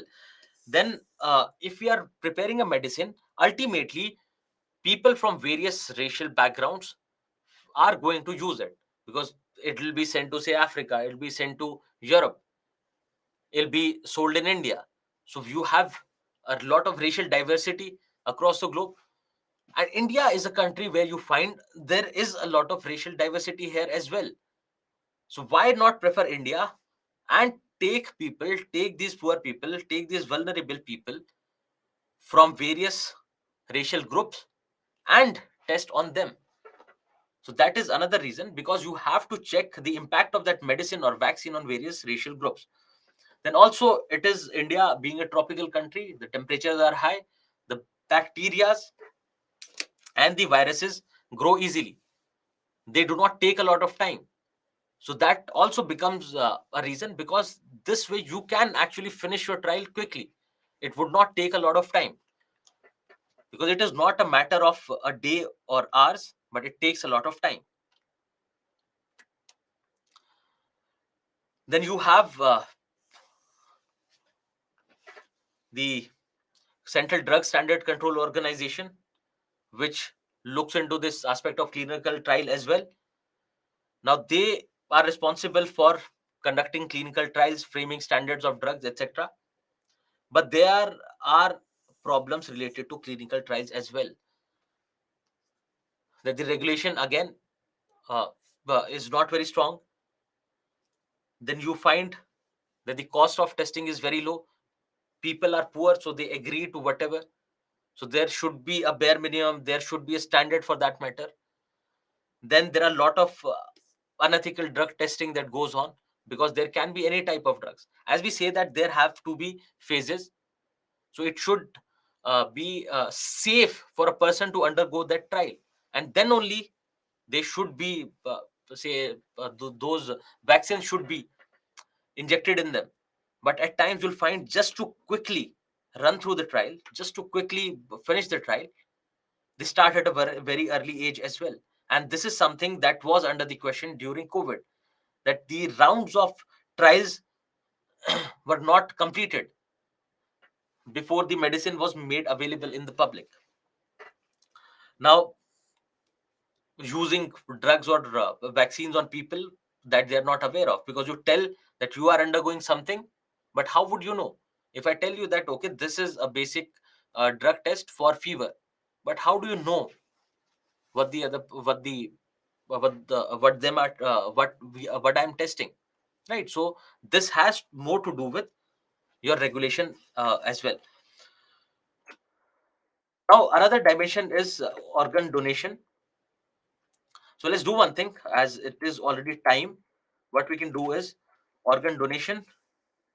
Non-communicable diseases and communicable diseases can be understood simply, because you can just go through the data for various diseases, and that would do, because you already know what government is doing in these dimensions. So organ donation and compulsory licensing will be taken up tomorrow, and that too quick. And we will try to look into more and more questions as we move towards the end of our discussion, or towards the end of social issues and justice. We'll try to look into more and more questions tomorrow onwards, so that you get a clear, because you can manage facts from anywhere. You can manage facts from your other subjects as well, because there is an overlap. But let's see how to deal with questions, because that is something that you need to learn, so that you have a proper structure of your answers before you write. Okay, so let's do one thing. We will continue our discussion tomorrow, and after this we'll take up education, and we'll discuss education the way we have been working out health under the broader framework of national health policy. In a similar manner, we'll talk about the uh, status of education, problem related to education under the framework of national education policy. So okay, thank you everyone, and let's see you tomorrow.